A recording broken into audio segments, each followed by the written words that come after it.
The midnight clock does not strike with the theatrical fury of a storm. It ticks with a cold, rhythmic indifference. In countless rooms across the modern world, in the precise hour when the noise of labor recedes and the digital screens finally go dark, a peculiar brand of silence descends. It is not the peaceful silence of rest, nor the sacred quiet of contemplation. It is a hollow, persistent hum, the sound of an unquiet mind auditing its own survival. To the outside observer, life is functioning with the precision of a well-oiled engine. Bills are settled before their final grace periods expire. Grocery baskets are filled without frantic arithmetic at the register. The mortgage or rent is paid with the grim regularity of a heartbeat. By every conventional metric of modern society, the individual in question is a success. They are responsible, they are steady, they are by definition getting by. Yet, beneath this polished veneer of adult competence, a quiet disquiet lingers. It is a paradox of our age, the presence of physical comfort paired with the paralyzing phantom of invisible poverty. This is not the poverty of empty cupboards or sudden ruin. It is the quiet realization of the middle distance. It is the terrifying middle ground where a person is too secure to starve, yet too precarious to breathe. They have spent a decade, perhaps two, exchanging their most vibrant hours for steady wages, maintaining a delicate equilibrium of diligence and restraint. They have saved what they could, avoided reckless excess, and respected the rules of the game as they were taught. And yet, when the room grows dark and the future is summoned before the mind's eye, a cold geometry sets in. The math does not lie. Time has marched forward with relentless velocity, piling years upon the shoulders, while the financial position has remained stubbornly anchored to the same spot. It is like running on a treadmill calibrated to a perpetual plateau. The muscles ache, the lungs burn with the effort of motion, but the scenery outside the window never changes. There is no panic in this realization, not yet. Panic is loud, chaotic, and demands immediate action. This is something far more insidious. It is a low-frequency static, an underlying tremor that vibrates through the bones when one considers the next 20 years. It is the sudden, jarring awareness that the current trajectory does not lead to freedom, but merely to an extension of the current treadmill. The individual stares into the dark and confronts a silent, mocking truth.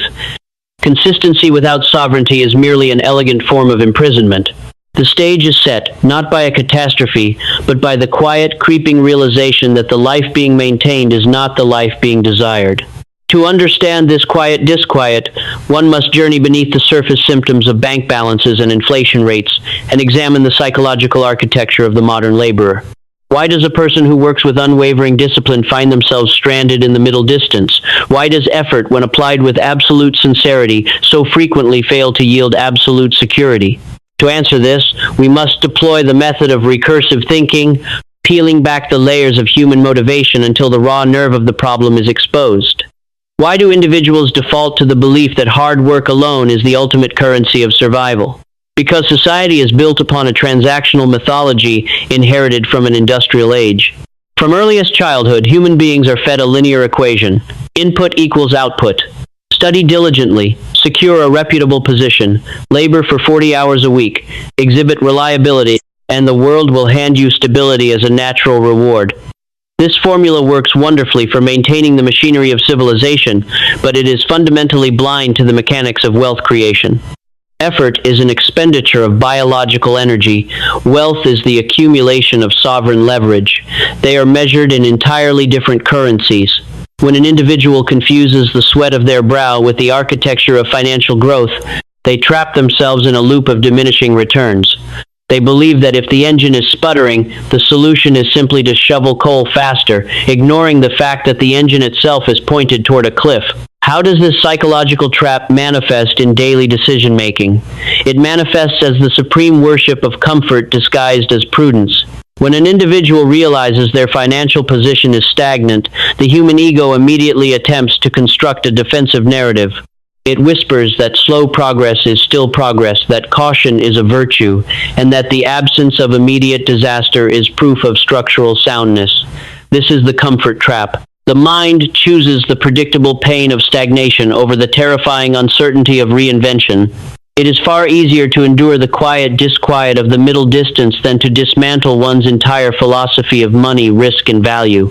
Consequently, the individual retreats into routine. They pay their bills, they check their accounts, they sigh at the cost of living, and they return to the exact same behaviors that produced their stagnation in the first place. Why does the mind so violently resist the fundamental shift required to break this cycle? Because the brain is fundamentally an organ of energy conservation, not an engine of revolution. It views radical shifts in perspective as metabolic threats. To admit that one's financial strategy for the past 15 years has been structurally flawed is to experience a minor ego death. It requires the individual to look in the mirror and acknowledge that their current position is not the result of bad luck, malevolent employers, or cosmic unfairness, but the direct product of their own invisible assumptions. That realization is agonizing. It strips away the comforting blanket of victimhood and places the burden of responsibility squarely where it belongs, on the individual consciousness. Most men and women would rather suffer the quiet erosion of their future than endure the sharp, cleansing fire of accountability.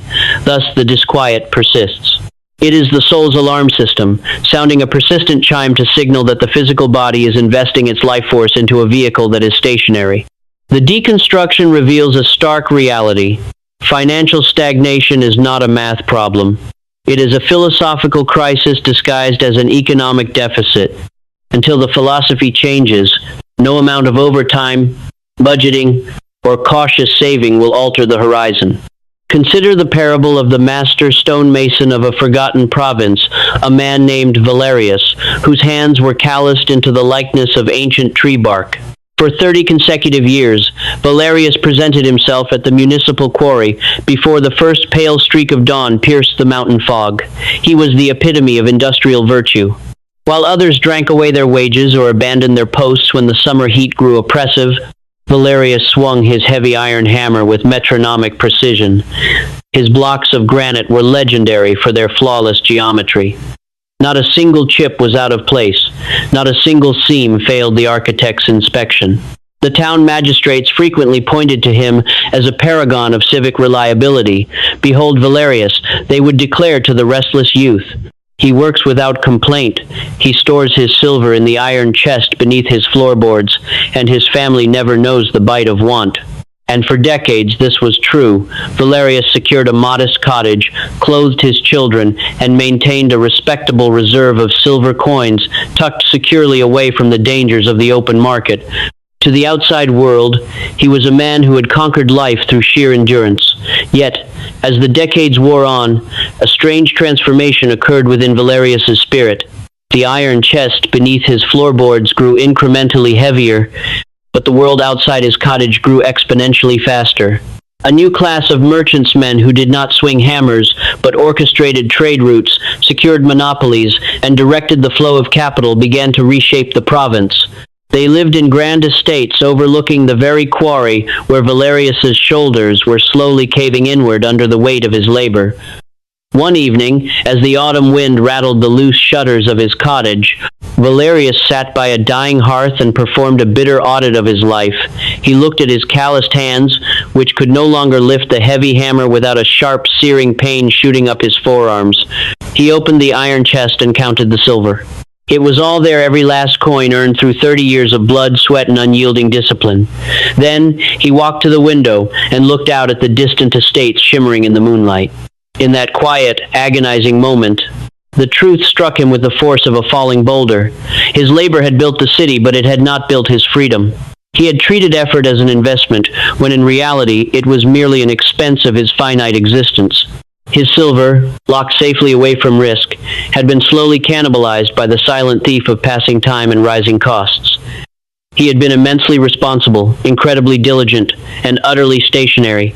Valerius had confused the preservation of his labor with the accumulation of sovereign power.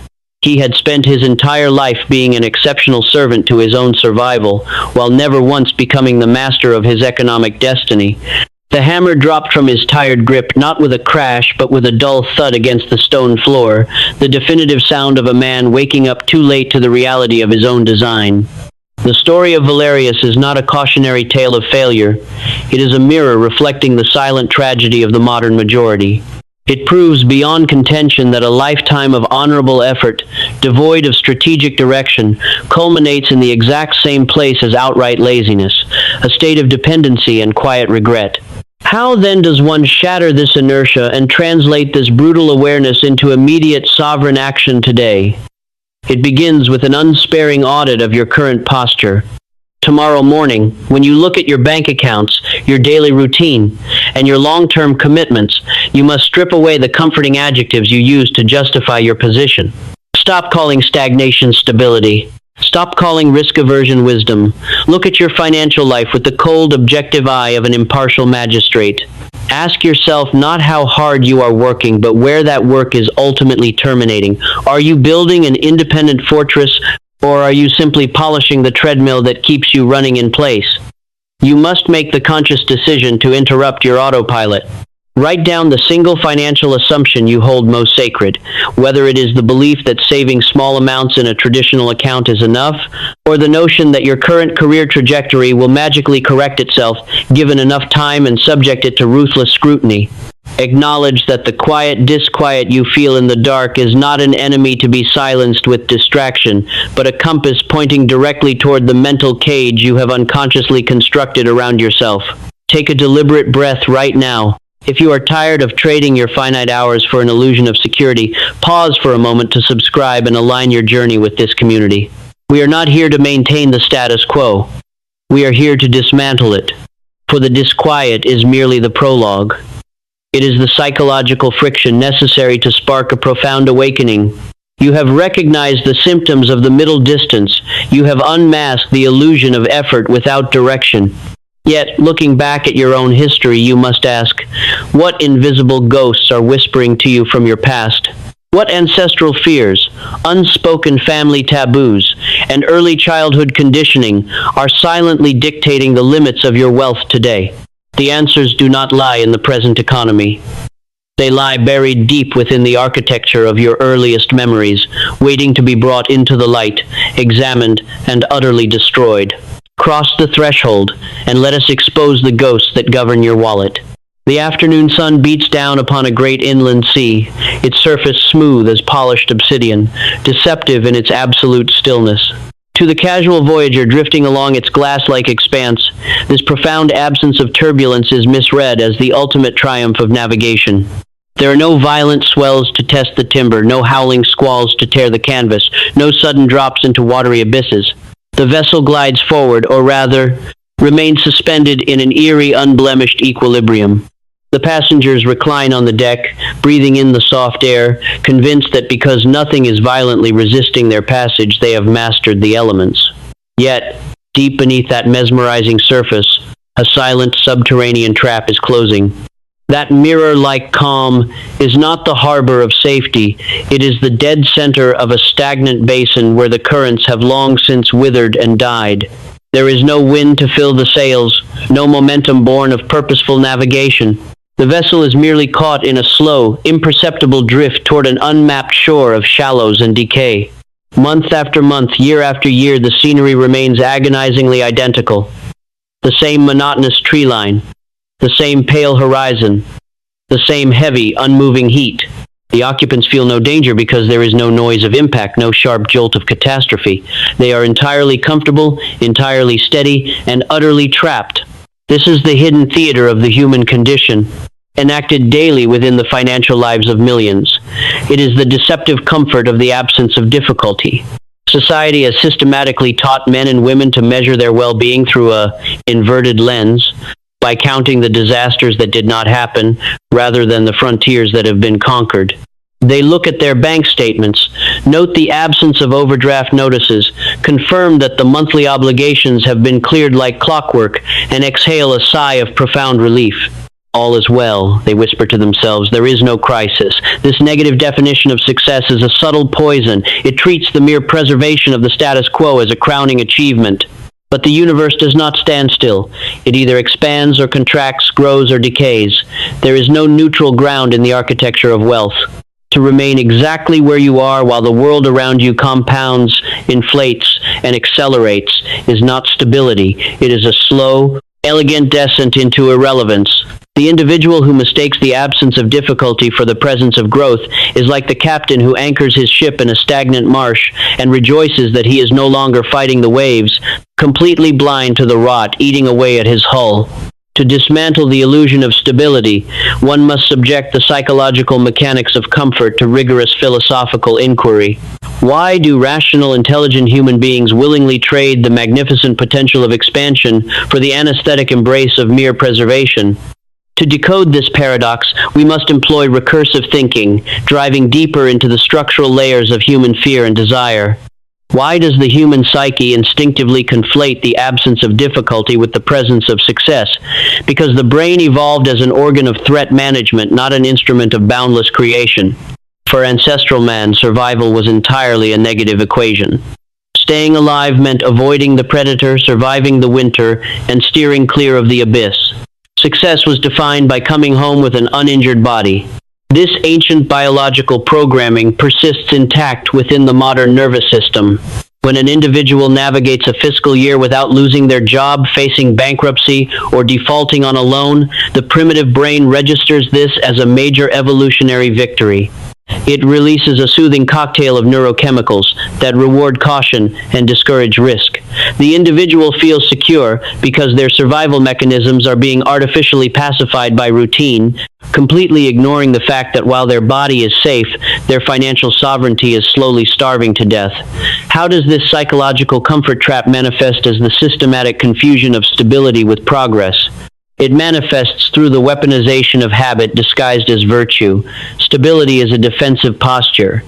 It is a fortress mentality designed to lock the gates, count the rations, and wait out the siege. Its entire objective is to protect what is already inside the walls. Progress, by contrast, is an offensive and creative force. It is the act of leaving the fortress, crossing uncharted territory, and claiming new lands. When a man spends decades managing his expenses with surgical precision, saving modest percentages, and avoiding any venture that carries the shadow of potential loss, he is practicing high-level maintenance. Yet, because society praises responsibility, he confuses this maintenance with advancement. He believes that because he is defending his ground with honor, he must somehow be winning the war. He fails to realize that an army locked perpetually inside its fortress is ultimately starving itself into submission. Why do individuals violently resist the realization that their so-called stability is actually a form of quiet decline? Because acknowledging this truth requires the immediate destruction of their ego identity. For years, perhaps decades, the individual has worn their financial cautiousness like a badge of honor. They have told themselves and others that they are the smart, safe, and responsible ones, contrasting themselves against the reckless speculators and the high-rolling gamblers. To admit that this very cautiousness has rendered them economically impotent is to invalidate their entire life narrative. It requires them to confess that their safety was not a masterclass in wisdom, but a paralysis born of fear. That psychological pill is too bitter for most to swallow. Consequently, they double down on their inertia. They tighten the budget further, worry over even smaller fractions of money, and praise their own steadfastness as the world races past them. The deconstruction lays bare a profound and uncomfortable reality. Stability preserves the past. Progress builds the future. They are fundamentally opposing vectors. When an individual chooses stability as their primary aim, they automatically forfeit growth. They choose the predictable decay of the marsh over the turbulent, life-giving currents of the open ocean. In the late autumn of 1840, along the bustling commercial ports of a great northern maritime city, two merchant houses stood side by side, presenting a masterclass in the divergence between preservation and expansion. The first house belonged to Master Alistair, a man whose ledger was revered throughout the merchant guilds as a monument of absolute flawlessness. Alistair was a creature of immaculate caution. For 40 years he had traded exclusively in heavy, non-perishable staples, salt, timber, and iron stored in dry, secure warehouses. He never ventured into the speculative overseas shipping routes. He never financed experimental manufacturing technologies. When younger, more aggressive merchants spoke of railways, steam engines, and global trade networks, Alistair would shake his head with solemn wisdom and tap his heavy iron ledger. Slow and steady, he would intone, "A coin saved in the hand is worth two promised in the wind." And Alistair was right in his own narrow definition. While other merchants experienced dramatic bankruptcies when speculative bubbles burst, Alistair's warehouses remained untouched. His ledgers showed a clean, unblemished line of modest annual profits. Not a single year ended in the red. To the city bankers, he was the embodiment of financial stability, a fortress of reliability. Right next door stood the house of Marcus, a merchant whose career was a volatile landscape of calculated risks, ambitious expansions, and periodic, terrifying near misses. Marcus had poured his capital into steamship syndicates, financed ironworks across the continent, and invested heavily in the newly emerging telegraph infrastructure. His ledgers were messy, marked by years of heavy capital expenditure, massive loans, and fluctuating returns. There were seasons when the city gossips whispered that Marcus was overextended, that his ambition would be his undoing. Yet, as the decades turned, a silent revolution swept through the global economy. The world accelerated. The old staples of salt and timber became commodities governed by razor-thin margins and intense local competition. One bitter winter evening, Alistair sat in his meticulously lit office, turning the pages of his immaculate ledger. His profit for the year was precisely the same as it had been 20 years prior, stable, predictable, and entirely insufficient to match the surging cost of the modernizing world. Inflation had quietly eroded the purchasing power of his hoarded silver. The city had grown up around him, and his salt and timber business had become a relic, an antique shop of the industrial age. He was as safe as he had ever been, and yet he was completely irrelevant. Looking through his window, Alistair watched the harbor lights illuminate the massive steamships unloading foreign cargo for Marcus's burgeoning empire. Marcus had endured volatility, risk, and the terror of the unknown, but in doing so, he had captured the commanding heights of the new economy. Alistair had preserved his capital so perfectly that he had preserved it into utter insignificance. He had chosen the absolute safety of the harbor, only to watch the world sail away without him. The Chronicle of Master Alistair is the ultimate indictment of passive preservation. It exposes the devastating lie that if you simply keep your head down, protect your margins, and avoid trouble, the world will eventually reward your caution with sovereignty. It never does. The world rewards leverage, vision, and the courage to build beyond the walls of safety. How then do you translate this profound realization into immediate, uncompromising action today? You must begin by auditing your financial life for the cancer of passive preservation. Tomorrow morning, examine every asset, every account, and every allocation you maintain, not with the eye of an accountant looking for leaks, but with the eye of a general surveying a battlefield. Ask yourself the brutal question: is this capital deployed to conquer new ground, or is it merely hiding in a bunker waiting for the storm to pass? If your strategy relies entirely on avoiding loss rather than engineering growth, you are practicing Alistair's folly. You are drifting in the dead calm of the stagnant basin. You must consciously shatter the psychological comfort of the absence of difficulty. Stop treating a month of zero financial crises as a victory if your net worth, your skill set, and your structural leverage remain completely static. True progress demands friction. It demands that you step out of the safe, predictable routine of maintenance and begin allocating resources toward assets, skills, and systems that compound independently of your physical labor. Embrace the discomfort of the open sea. Acknowledge that a safe ship in a harbor is secure, but that is entirely contrary to the sovereign purpose for which ships were engineered. The illusion has been shattered. The smooth, deceptive calm of the stagnant basin has been exposed for what it truly is: a slow, quiet decay disguised as responsibility. Yet, as you turn your gaze away from the stagnant waters and look back toward the origins of your financial habits, a deeper question demands an answer. Why are you so naturally inclined to seek this safety in the first place? Where were these invisible boundaries of caution forged? They were not born yesterday. They were whispered into your ear before you ever earned your first coin. Etched into your consciousness by invisible ghosts of early conditioning. Cross the threshold, and let us exhume the ancestral paradigms that secretly govern your wallet. In the dim stillness of an attic belonging to a house long since abandoned, a small, locked mahogany chest sits untouched beneath a shroud of settling dust. For generations, the key to this chest has been lost, its contents whispered about with a mixture of reverence and superstitious dread. No one dares to force the lock, yet every occupant of the house alters their footsteps when passing beneath the floorboards where it rests. They walk around an invisible boundary, subconsciously curving their paths to accommodate an object they have never seen, governed by a relic whose history they have never questioned. This attic chest is the precise physical analog of the human mind before a single coin is ever earned. Long before an individual experiences the intoxicating weight of their first independent salary, long before they sign a lease, open a brokerage account, or calculate the cost of survival, an intricate system of invisible architecture is erected within their consciousness. It is built in the quiet spaces of childhood, in the sharp intake of breath a mother makes when opening the monthly electric bill, in the tense, whispered arguments over kitchen tables regarding the cost of school shoes, in the proud, stubborn declarations of a father boasting that his family owes nothing to no man. These moments are not fleeting. They are linguistic and emotional bricks laid down in the subconscious foundation. A child absorbs the atmosphere of money with the effortless permeability of a sponge. They do not analyze the economics of inflation, interest rates, or market liquidity. Instead, they absorb the emotion attached to the currency. They learn whether money is a weapon of anxiety or a tool of freedom, a scarce resource to be hoarded against impending catastrophe, or a dirty thing associated with greed and compromise. And so, when that child grows into a man and finally steps out into the economic arena, he believes he is acting as an independent agent of his own rational will.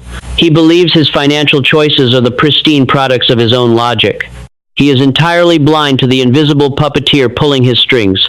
He walks through the financial marketplace, curving his steps around ancestral taboos, terrified of risks his grandfather fled from, and clutching at security blankets woven generations before he drew his first breath. The ghost of early conditioning speaks in his voice, weighs his options, and silently signs the boundaries of his destiny. To break the invisible chains of early conditioning, one must subject the psychology of familial inheritance to a rigorous, unsparing philosophical inquiry. Why do human beings remain tethered to financial belief systems that belong entirely to the past, often to economic eras that have been utterly obliterated by time? Let us employ the method of recursive thinking, drilling downward through the layers of inherited culture until we reach the bedrock of the human psyche. Why does the mind cling so fiercely to the financial lessons absorbed in early childhood, even when those lessons are demonstrably hostile to modern prosperity? Because the primitive brain prioritizes psychological tribal alignment over objective truth. In the evolutionary hierarchy of survival, belonging to the tribe, conforming to the linguistic, emotional, and behavioral norms of one's parents and community was the ultimate guarantee of safety. If your parents survived a period of scarcity through extreme frugality and defensive hoarding, your childhood nervous system registered their strategy as the sacred code of survival. To question that code later in life feels, to the reptilian brain, like an act of betrayal and a sentence of banishment. The mind prefers the familiar misery of inherited limitation over the terrifying, unchartered freedom of independent thought. Consequently, inherited beliefs are shielded from logic. They are felt as gut instincts rather than analyzed as opinions. How does this psychological programming covertly dictate adult financial behavior without the individual ever realizing they are being manipulated? It manifests through the mechanism of preemptive self-sabotage disguised as common sense. Consider the individual who was raised in an environment where wealth was subconsciously or explicitly linked to moral corruption, where every discussion of affluent neighbors was poisoned by cynical remarks about dishonesty or greed. When that individual enters the modern economy and encounters an opportunity for high-level wealth accumulation, an internal tripwire is instantaneously triggered. Their subconscious mind whispers a warning. We do not belong there. People like us lose their souls for money. Without a single conscious thought passing through their cortex, they hesitate, rationalize a retreat, and walk away from the very opportunity that could alter their lineage. They confuse inherited prejudice with personal wisdom, marching backward into the future while staring fixedly into the rearview mirror of their parents' anxieties. Why is the dismantling of these early beliefs the most agonizing psychological barrier a human being can face? Because to rewrite your relationship with money, you must fundamentally rewrite your relationship with your past. It requires the individual to look at the figures who shaped their universe, parents, mentors, and ancestors whom they loved and respected, and consciously declare that their economic operating system was fundamentally flawed. It feels like an act of supreme disrespect, an intellectual patricide. Most men and women would rather sacrifice their financial potential on the altar of familial loyalty than endure the psychological turbulence of outgrowing their upbringing. They choose to remain economic orphans of their own making, bound forever to the invisible boundaries etched into their minds before they were old enough to hold a pen. The deconstruction reveals a sobering truth. You cannot build a sovereign financial future upon a foundation borrowed from a frightened past. Until the ghost of early conditioning is dragged into the harsh sunlight of conscious awareness and interrogated, every decision you make will merely be a rerun of a script written by someone else. In the rugged foothills of an eastern mountain range, two brothers, Caleb and Gideon, inherited the ancestral farm upon the passing of their father, a man whose life had been defined by a grinding, generational battle against debt and drought. The estate was modest, burdened by a history of lean years, rusted equipment, and a philosophy of absolute, unyielding containment. Their father's ultimate maxim, repeated like a sacred scripture every evening over thin porridge, was etched into the very beams of the farmhouse. Keep your head down, trust no creditor, spend nothing you haven't bled for, and pray the frost stays away from the corn. It was a creed born of profound trauma, the creed of men who had seen their crops fail and their neighbors lose their land to the banks. When the brothers took possession, they received two distinct inheritances: the physical soil of the valley and the invisible mental blueprint of their father's fear. Caleb embraced the blueprint with fierce, unquestioning devotion. To him, every penny saved in a tin can beneath the floorboards was a victory against the ancient enemy. When agricultural innovations arrived in the valley, when neighboring farmers pooled resources to purchase steam-powered threshers and invest in high-yield seed syndicates, Caleb shook his head. He remembered his father's warnings about debt and speculation. He refused to borrow, refused to risk, and refused to expand. When the market shifted towards specialized cash crops, Caleb planted the same dependable, low-margin corn his father had grown, working himself to exhaustion with a wooden hand plow. By every metric of his father's philosophy, Caleb was a virtuous, disciplined son. Yet, as the decades rolled on, his fields yielded less, his equipment rusted into the earth, and the modern world marched past his gate, leaving him drowning in a sea of rising costs and stagnant yields. He was safe, righteous, and entirely impoverished by his own fidelity. Gideon, however, experienced a quiet, terrifying awakening during his first winter on the farm. As he sat by the hearth listening to the wind howl, he looked at the wooden beam bearing his father's maxim.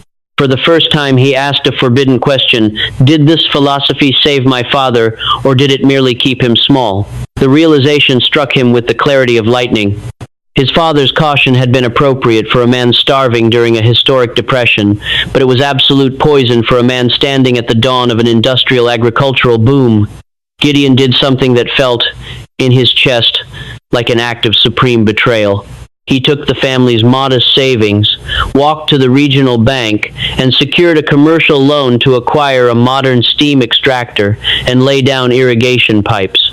The villagers whispered that Gideon had lost his mind, that he was spitting on his father's grave by courting debt and embracing complex financial instruments. For the first 2 seasons, the psychological weight was immense. Every night, Gideon wrestled with the ghost of his father's voice, condemning his audacity.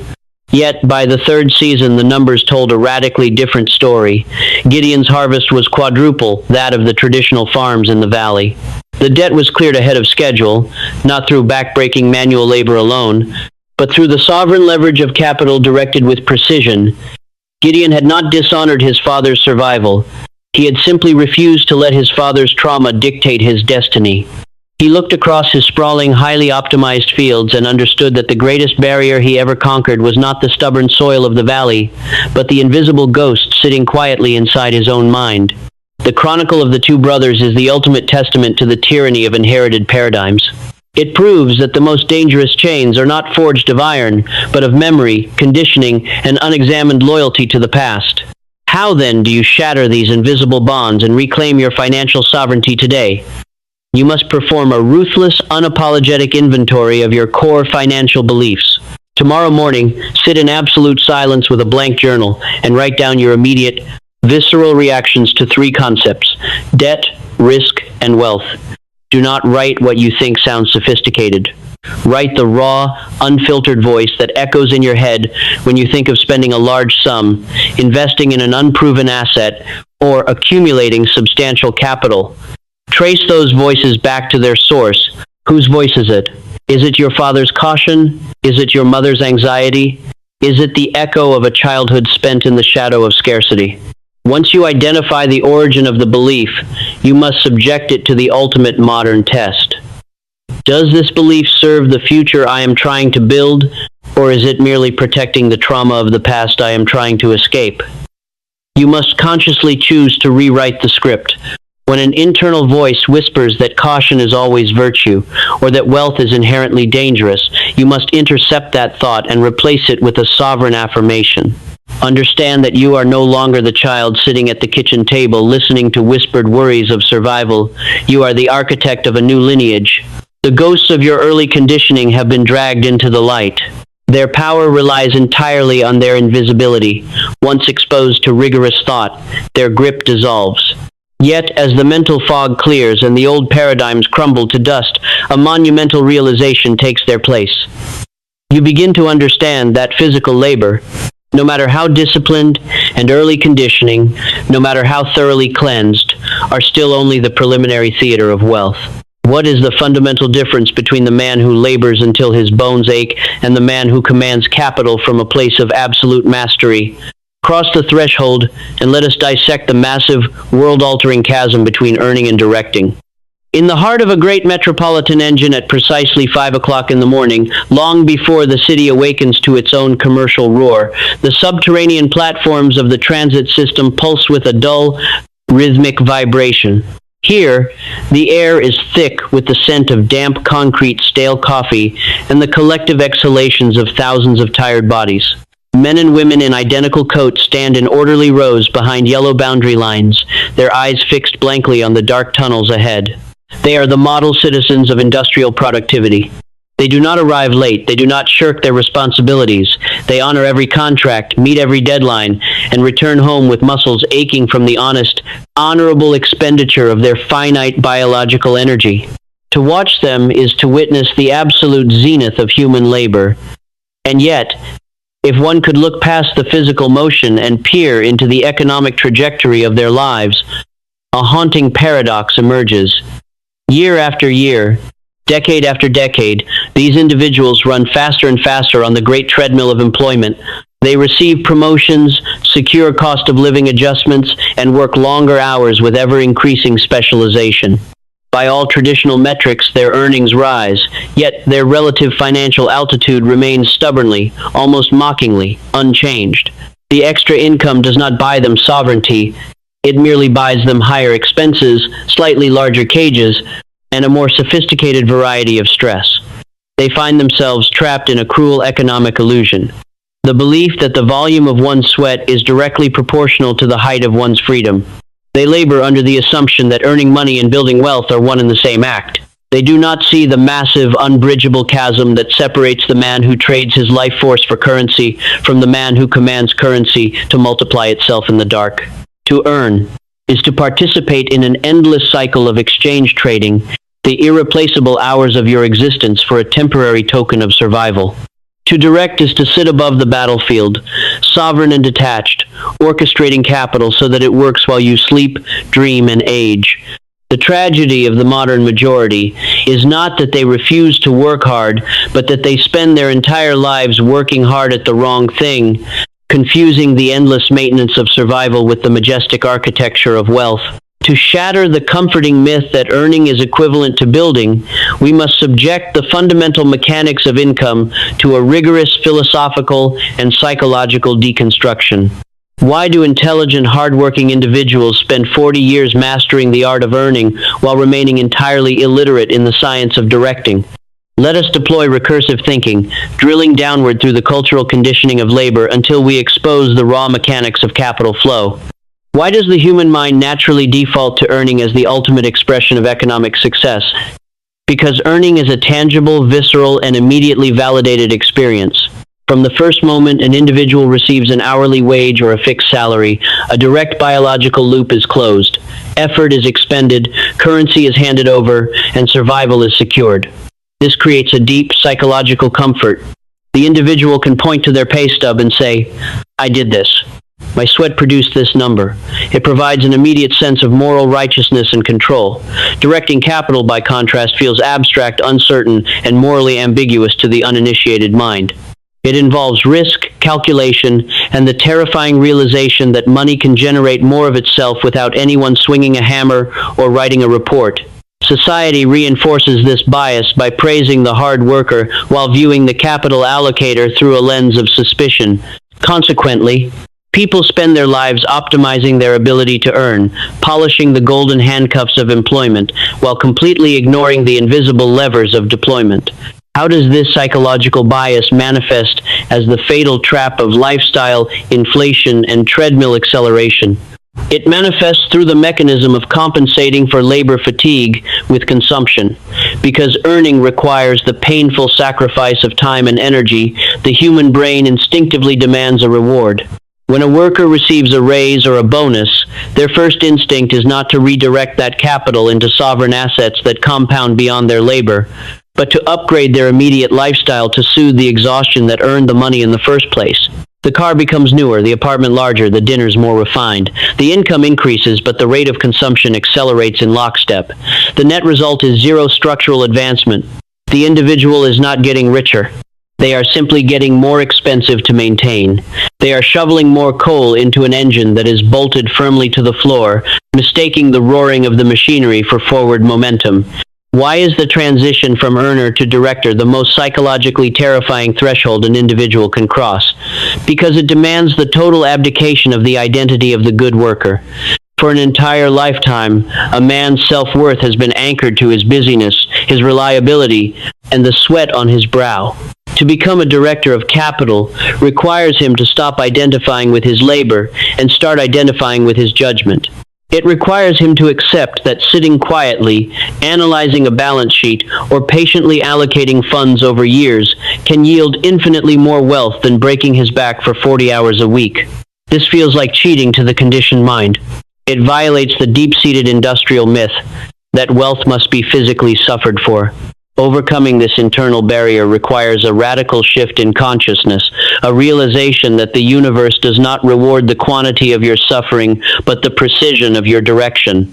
The deconstruction reveals a stark, unalterable truth. Earning provides the raw fuel of survival, but directing provides the architecture of sovereignty. Without earning, there is nothing to deploy. But without directing, earning is merely an elaborate, lifelong exercise in running in place. In the coastal province of Orestes, famed for its rich marine trade and turbulent waters, two master craftsmen lived during the height of the maritime boom. The first was Master Theron, a shipbuilder whose skill with timber and bronze was celebrated across the entire eastern seaboard. Theron was a titan of physical labor. From dawn until the stars claimed the night sky, he could be found in his seaside yard, hewing massive oak ribs, caulking seams with pitch, and personally inspecting every bolt that went into his vessels. He was a master earner. Merchants from distant kingdoms lined up outside his gates, paying exorbitant sums for his craftsmanship. Theron's hands were permanently stained with resin, his shoulders bowed with strength, and his money chest grew steadily heavier with silver coin. To those who watched him, Theron was the definition of financial security. He worked harder than any man in the province, and his compensation was commensurate with his sweat. The second craftsman was Master Cassian, a man who possessed only a fraction of Theron's technical skill with an adze or a hammer. Cassian had spent a few brief years building ships with his own hands before an injury to his knee forced him to lay down his heavy tools. Unable to swing an axe, Cassian was forced to sit on the stone wall overlooking the harbor and observe the mechanics of commerce with absolute detachment. While Theron labored furiously inside his yard, building one magnificent ship at a time with his own sweat, Cassian began to study the movement of capital across the province. He noticed that the merchants commissioning the ships were making 10 times the profit of the men who built them, simply because they controlled the trade routes and directed their silver into multiple syndicates simultaneously. Cassian had no physical yard, no heavy tools, and no calluses on his hands. But he had a surplus of silver from his early years, and he began to direct it with cold, calculated precision. Instead of trading his time for wages, he took fractional stakes in 10 different merchant fleets, financed cargo insurance for overseas voyages, and lent capital to younger shipbuilders who lacked the silver to start their own operations. He did not lift a single timber. He sat in the shade, reviewed his ledgers, and directed where his money would flow. 20 years later, a massive coastal tempest struck Orestes. The hurricane raged for 3 days and nights, battering the shoreline with unforgiving fury. When the storm finally cleared, the devastation was absolute. Master Theron's massive shipyard was smashed to splinters. His decades of accumulated silver were entirely wiped out in a single night, consumed by the uninsured loss of his physical yard and the sudden collapse of the local timber supply. Furthermore, Theron's body, worn down by 40 years of relentless physical labor, finally gave out.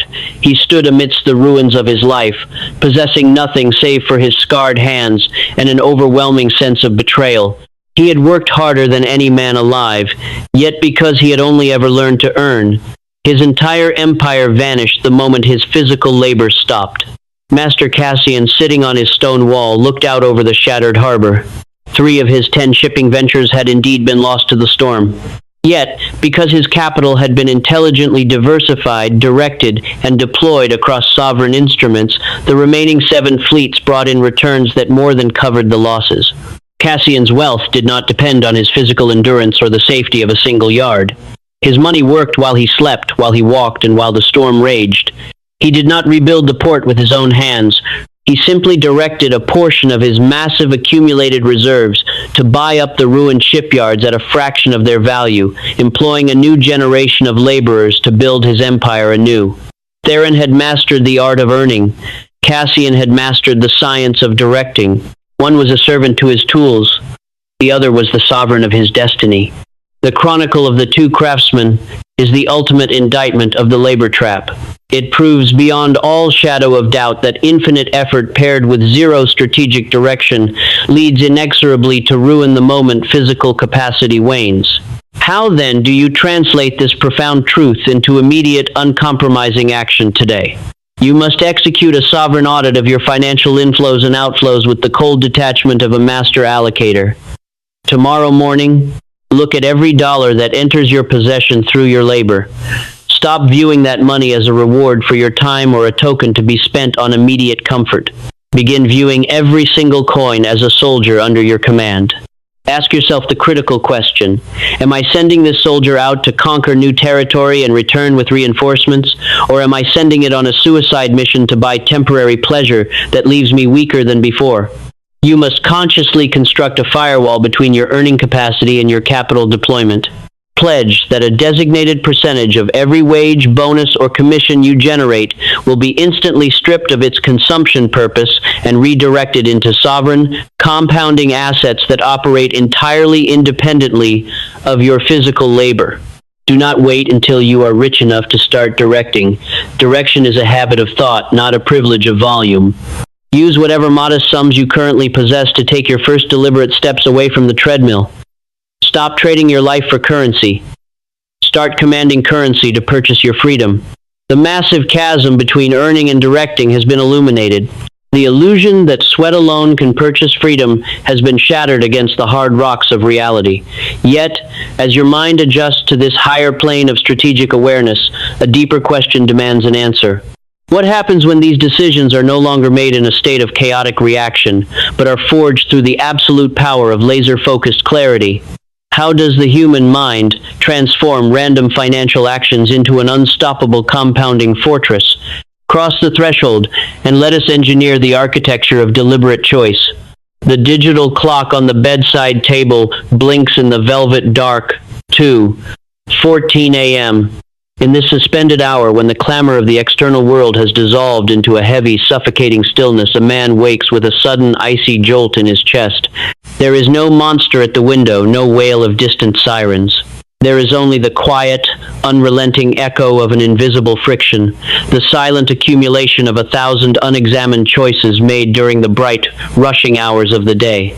To the casual observer passing him on the boulevard just hours prior, this man was a paragon of modern competence. He moved through his routine with a slick, practiced efficiency, swiping a plastic card at the artisan coffee bar, tapping a screen to authorize a subscription he never uses, upgrading his mobile device because a subtle prompt suggested his current model was obsolete, and ordering late-night sustenance because exhaustion had eroded his discipline. Each individual transaction was microscopic, trivial in isolation, and accompanied by the soothing, instantaneous gratification of a digital beep.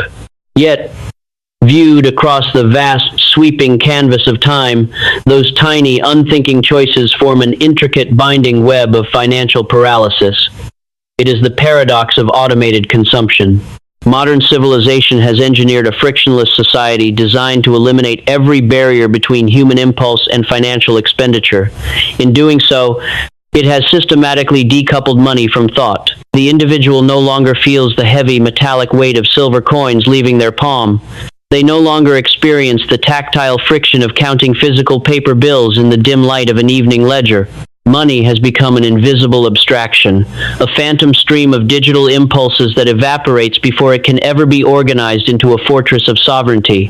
The man lying in the dark stares at the ceiling, suddenly paralyzed by the haunting realization that his financial position is not being shaped by grand, cataclysmic disasters or brilliant strategic victories. It is being carved away by a slow, silent death of 1,000 micro-cuts, the automatic, unexamined reflexes of a mind that abdicated its throne of deliberate choice and surrendered its destiny to the frictionless machinery of convenience.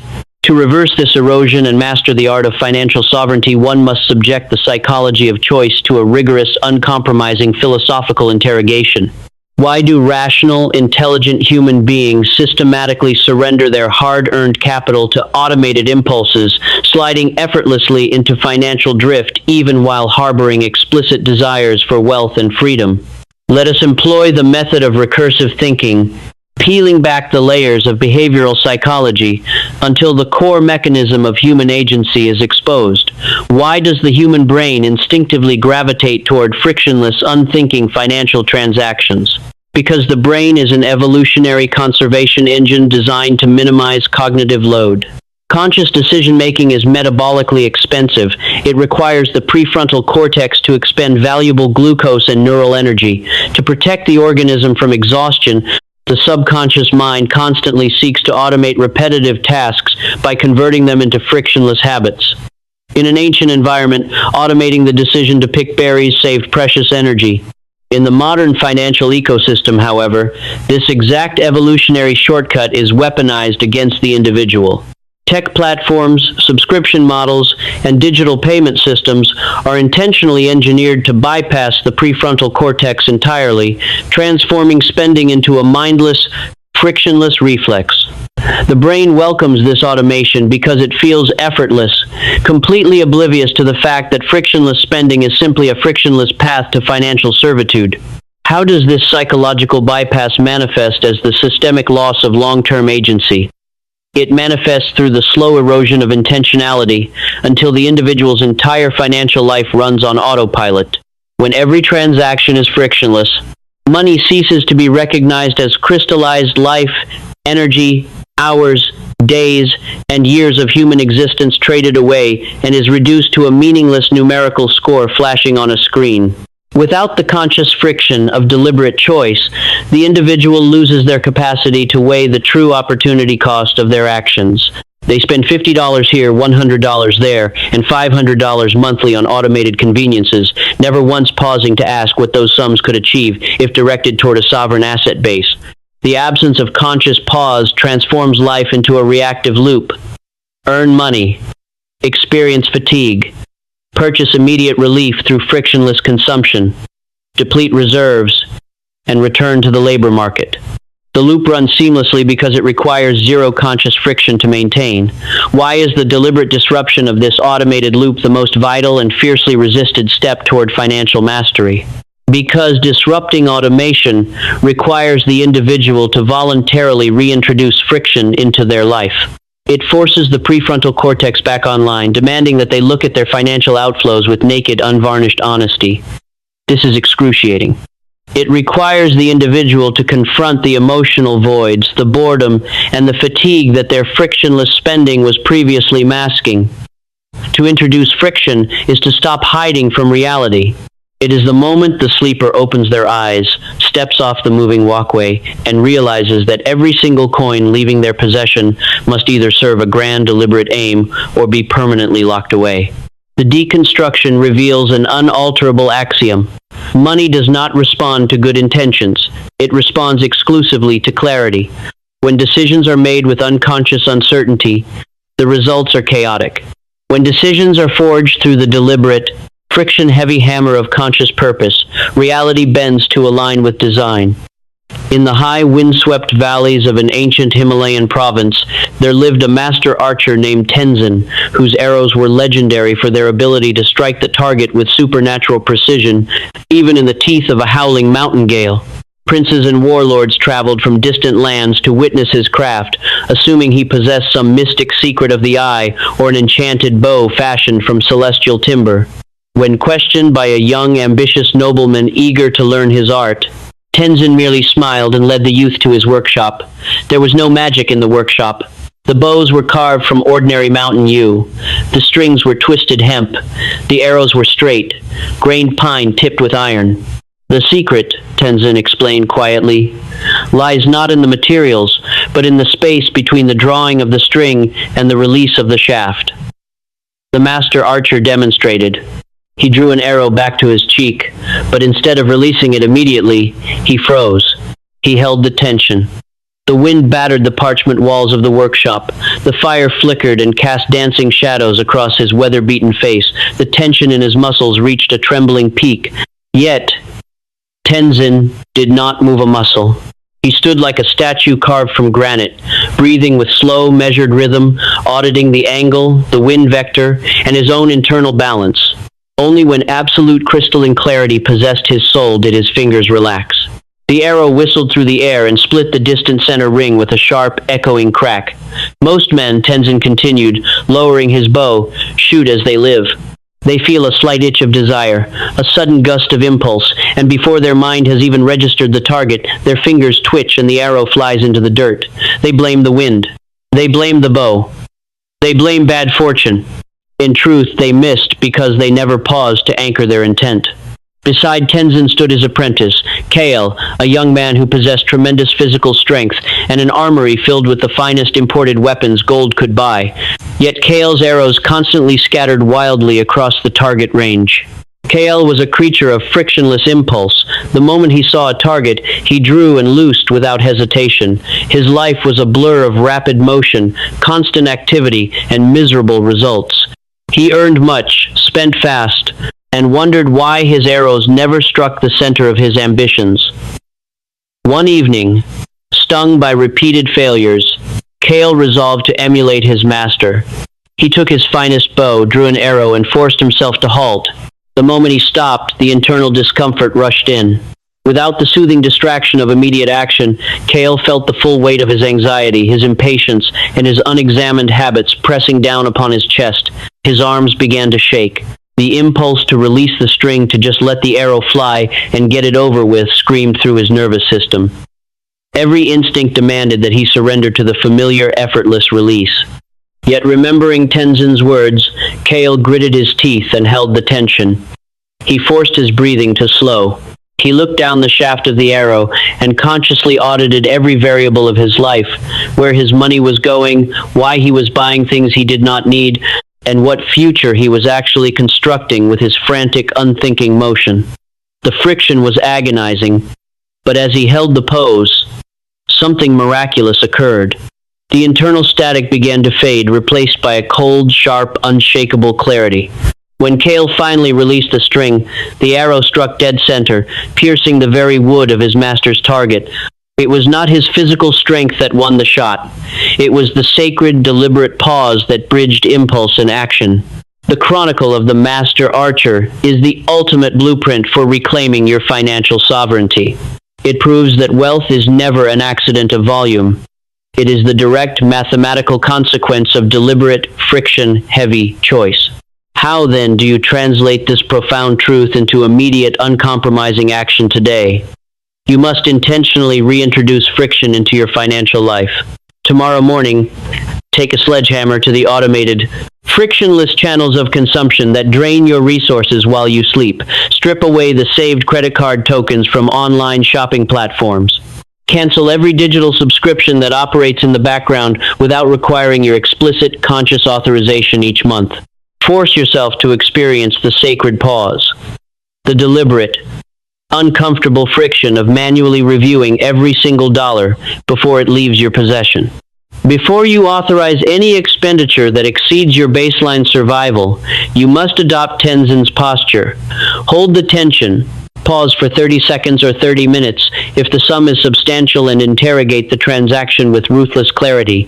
Ask yourself, does this expenditure serve the sovereign fortress I am building, or is it merely an emotional pacifier designed to soothe my daily fatigue? If you cannot defend the purchase with absolute, uncompromising logic, the transaction dies right there on the string. Turn your financial life from a mindless, automated conveyor belt into a disciplined, deliberate gallery of intentional choices. Take a slow, grounding breath right now. If you are ready to shatter the frictionless illusion of automated consumption and rebuild your financial destiny through conscious, unyielding discipline, take a moment to like, subscribe, and lock your commitment into this movement. The architecture of deliberate choice has been erected. The frictionless slide toward mediocrity has been halted by the introduction of conscious friction and absolute clarity.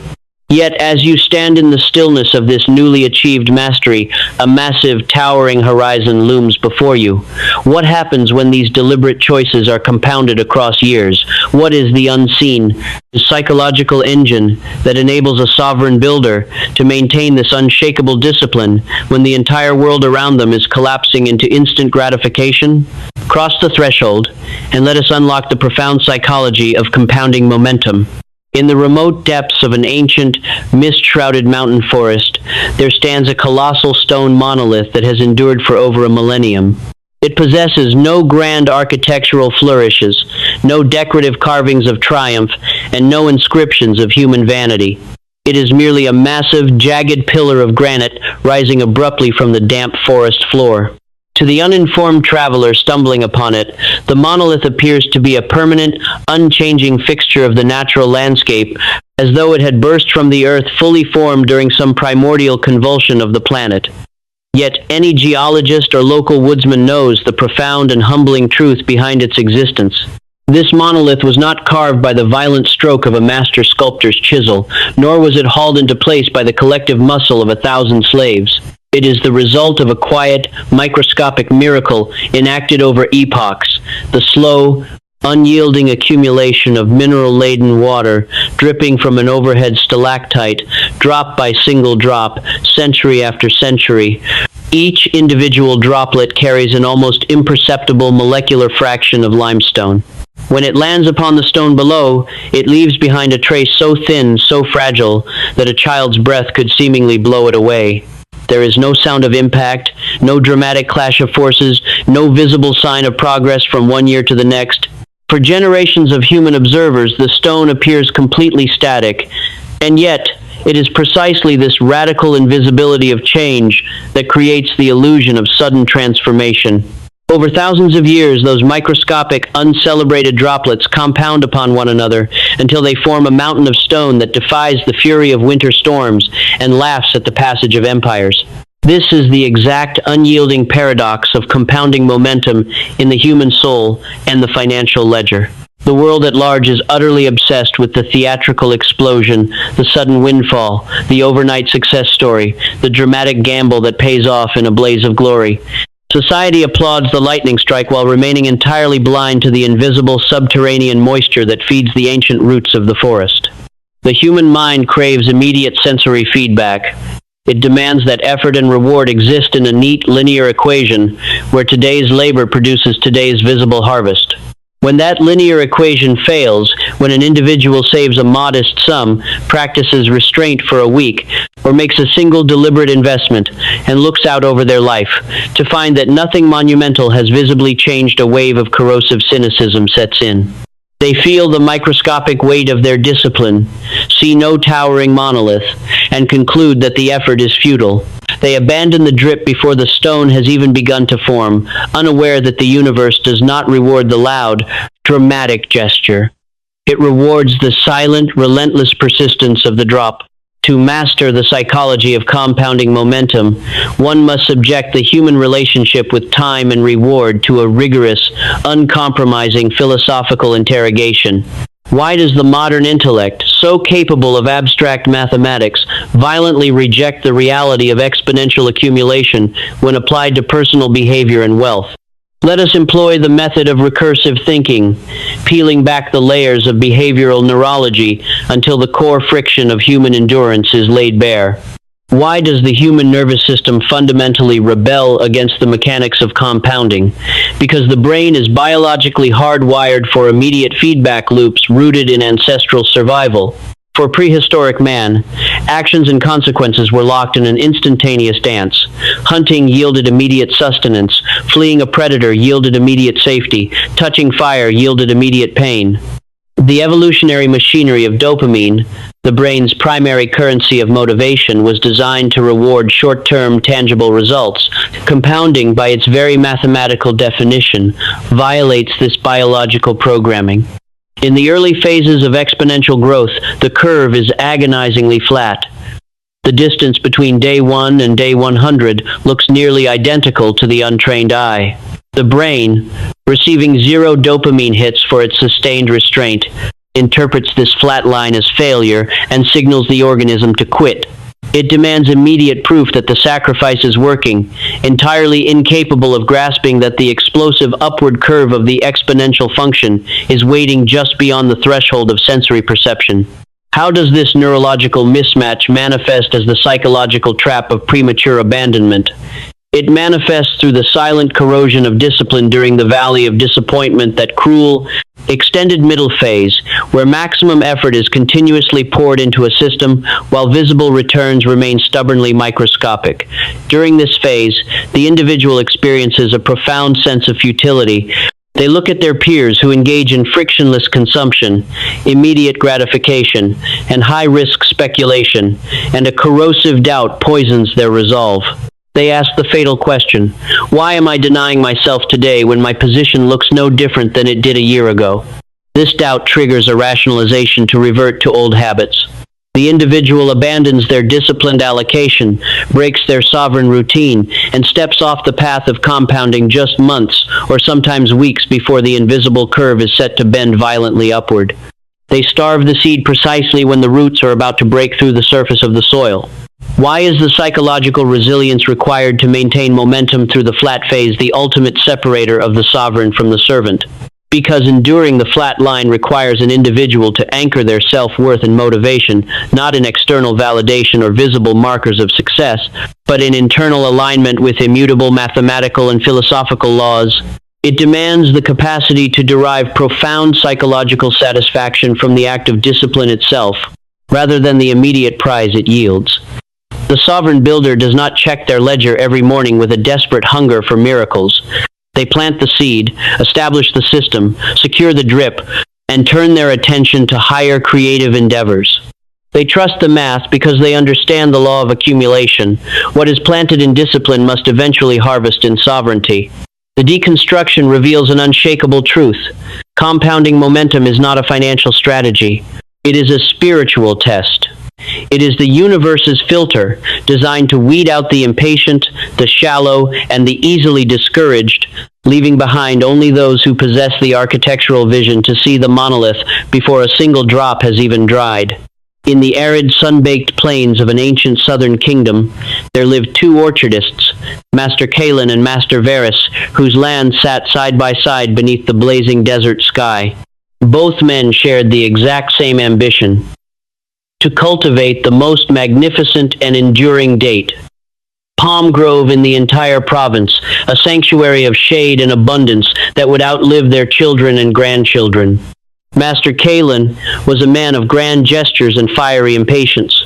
Convinced that true greatness required immediate, visible action, he spent his first months hiring heavy machinery, digging massive trenches across his entire estate, and hauling in expensive, fully grown trees from distant fertile oases. He wanted a forest overnight. He worked himself to exhaustion, shouting instructions to laborers, flooding his fields with massive volumes of water channeled from the distant river, and obsessively measuring the height of his imported palms every single morning. For the first few seasons, Kalen's grove was the wonder of the province. While the surrounding land was barren, his estate boasted tall, leafy trees that cast deep, welcoming shadows against the desert heat. Kalen walked among them with immense pride, pointing to his immediate success as proof of his superior vision. Master Varus, by contrast, adopted an entirely different methodology. He possessed no heavy machinery, hired no grand caravans of laborers, and planted no full-grown trees. Instead, Varus walked his arid acreage with a small pouch of unpretentious wild seed dates gathered from resilient desert scrub. In a series of modest, shallow holes dug entirely with his own hands, he buried the seeds deep into the earth. Then, every single morning before the sun crested the horizon, Varus performed one simple, unglamorous task. He carried a single clay jar of water to each buried seed, pouring a precise, measured trickle directly onto the earth. There was no drama in Varus's routine. For the first 3 years, nothing visible happened above the soil. To the casual travelers passing along the dusty road, Varus's land looked like a wasteland of empty dirt. The villagers mocked him, whispering that the man had lost his mind, watering empty earth, while Kalen's magnificent imported forest shimmered in the desert sun. Kalen himself frequently paused by the fence line to offer patronizing advice to his stubborn neighbor, pointing to his own towering trees as the definitive triumph of hard work and scale. Yet, nature operates on laws far deeper than human impatience. By the fourth summer, a relentless, unmapped drought struck the kingdom. The river feeding the region shrank to a muddy trickle, and the local magistrates restricted water allocation across all agricultural estates. Master Kalen panicked. His imported trees, having grown rapidly in artificial abundance with shallow, pampered roots, suddenly found themselves starved of moisture. Without their massive, daily artificial floodwaters, their leaves began to yellow, curl, and wither. Within a single scorching month, Kalen's magnificent forest collapsed upon itself, its shallow roots incapable of reaching the deep subterranean moisture of the earth. The giant trees crashed down into the dust, leaving Kalen ruined, bankrupt, and surrounded by the rotting skeletons of his overnight success. Across the fence, an astonishing transformation was quietly erupting from the soil. Master Varus's tiny seeds, forced to endure the dry earth from their very first day, had driven their roots deep, searching, relentless tendrils hundreds of feet down into the dark, hidden strata of the earth, locking onto ancient underground rivers. Unbothered by the drought, those humble seeds burst upward with explosive, unstoppable velocity. Within a single season, Varus's grove erupted into a towering, impenetrable sanctuary of green life, casting shade across the entire valley. The roots were so deeply anchored that no storm could shake them, no drought could starve them, and no sudden market shift could uproot them. Varus sat beneath the magnificent canopy of his mature palms, watching the desert wind whisper through the fronds. He had not built his empire through a sudden, theatrical explosion of effort. He had built it through the silent, invisible compounding of a single daily drop. The Chronicle of the Two Orchardists is the ultimate vindication of the quiet, unglamorous path. It proves beyond all shadow of doubt that what grows fast in the sunshine of immediate gratification dies quickly in the drought of reality, while what is built through silent, microscopic accumulation becomes an unassailable fortress of sovereignty. How, then, do you translate this profound truth into immediate, uncompromising action today? You must make peace with the flat line. Tomorrow morning, when you look at your sovereign financial allocations, your modest savings, your early-stage investments, or your quiet, systemic habits, and you feel the whisper of doubt telling you that the numbers are too small to matter, you must ruthlessly silence that voice. Understand that the flat line is not evidence of failure. It is the mandatory underground root system being built in the dark before the explosive upward curve breaks through the surface. Pledge to remove your emotional dependence on immediate, visible validation. Treat your daily and weekly allocations of capital with the silent, unwavering devotion of Master Varus pouring his single jar of water upon the earth. Do not check your accounts with a desperate hunger for miracles. Check them with the detached, sovereign authority of a master builder verifying that the foundation is set. Trust the mathematics of compounding. Lock your capital into systems that operate independently of your daily anxiety, and let time, the ultimate ally of the disciplined, do the heavy lifting. The psychology of compounding momentum has been unlocked. The illusion of the overnight success has been shattered against the timeless reality of deep, underground roots. Yet, as your mind aligns with this massive, multi-year horizon, a terrifying psychological wall looms directly ahead. What happens when you begin to succeed, when your momentum genuinely starts to accelerate, and your income and capital begin to push past your historical limits? Why does the human mind experience a sudden, violent surge of internal resistance precisely at the threshold of breakthrough? Cross the threshold, and let us shatter the ceiling of familiarity. In the vast, subterranean aviaries of an imperial menagerie, a magnificent golden eagle is brought from the wild, its wings spanning 6 feet of raw, razor-sharp aerodynamic power. For the first weeks of its captivity, the bird hurls itself against the iron-grated dome of its enclosure, seeking the infinite blue thermals of the upper atmosphere, beating its pinions until the air itself seems to bleed with frustration. Yet, the enclosure is fitted with a low, secondary mesh ceiling suspended just 12 feet above the stone floor, designed specifically to break its momentum. Month after month, the eagle strikes that invisible upper barrier. The impact is sharp, jarring, and disorienting. Eventually, a strange, tragic, psychological transformation occurs within the creature's ancient brain. The eagle learns to measure the sky not by the horizon, but by the mesh. By the end of its first year, the keepers remove the secondary ceiling entirely, leaving the upper dome wide open to the magnificent, unhindered heights of the open world. The eagle never looks up. When startled, it launches upward into a powerful ascent, but the exact moment its head reaches the phantom height of 12 feet, it instinctively dips its wings, flattens its trajectory, and banks downward, imprisoned forever by a ceiling that no longer exists outside of its own skull. This is the hidden tragedy of the human financial ceiling. Every individual carries within their psyche an invisible, internalized boundary line, an economic altitude, sickness built from the accumulation of their past experiences, their family history, and their historical income brackets. For years, they may struggle against poverty, debt, or stagnation, fighting their way upward until they reach a specific numerical threshold, perhaps $50,000 saved, a six-figure salary, or a net worth that matches the maximum boundary of what their parents ever achieved. And then, precisely at that invisible threshold, a strange, self-sabotaging friction takes hold. The individual experiences an inexplicable surge of anxiety. Their hands begin to shake when making larger capital allocations. They subconsciously pick fights in their professional partnerships, or they engineer minor financial crises that bleed off their excess capital until they are safely forced back down into the comfortable, familiar mediocrity of their historical baseline. They have broken past the physical barriers of survival, only to find themselves blocked by the most formidable prison ever constructed, the terrifying architecture of unfamiliar success.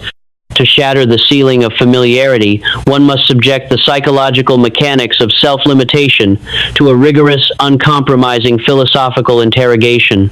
Why do human beings, who consciously pray for wealth and freedom, unconsciously sabotage their own upward trajectory the moment they brush against higher financial altitudes? Let us employ the method of recursive thinking, peeling back the layers of behavioral psychology until the core neurosis of human identity is laid bare. Why does the human ego instinctively fear unfamiliar success more than familiar struggle? Because the ego's primary function is the preservation of identity, not the maximization of wealth. To the human psyche, identity is safety. If an individual has spent 20 years identifying as a struggling middle-class laborer, a cautious survivor, or an underdog fighting against financial tide, Their entire sense of self is anchored to that narrative. To cross the threshold into substantial, unaccustomed wealth is to experience a profound psychological dislocation. It threatens the ego with an identity crisis. If I am wealthy, powerful, and financially sovereign, who am I? Do I still belong to my tribe, my family, and my past? The ego views this unfamiliar altitude as a hostile foreign territory. Fearing social banishment and psychological disorientation more than economic restriction, the subconscious mind steps in and triggers preemptive self-sabotage to drag the individual back down into the comforting, predictable misery of what it knows. How does this psychological protection mechanism manifest as tactical financial self-destruction? It manifests through invisible, seemingly rational missteps executed precisely at the moment of breakthrough. An individual builds a surplus of capital, reaching a net worth they have never touched before. Instead of deploying that capital into sovereign assets, a sudden wave of irrational risk-taking overtakes them. They invest in speculative fads they would normally mock, or they indulge in massive, uncalculated lifestyle inflation that instantly liquidates their reserve. They rationalize these actions as living a little or taking a chance, entirely blind to the fact that their nervous system is simply orchestrating a controlled demolition of their success to restore equilibrium to their internal thermostat. They cannot tolerate the internal friction of feeling like an imposter in their own prosperity, so they burn the bridge and return to the familiar baseline of struggle. Why is conquering this internal resistance the ultimate prerequisite for true financial sovereignty? Because no external economic system, no market opportunity, and no amount of hard work can permanently elevate a person whose internal thermostat is set to mediocrity.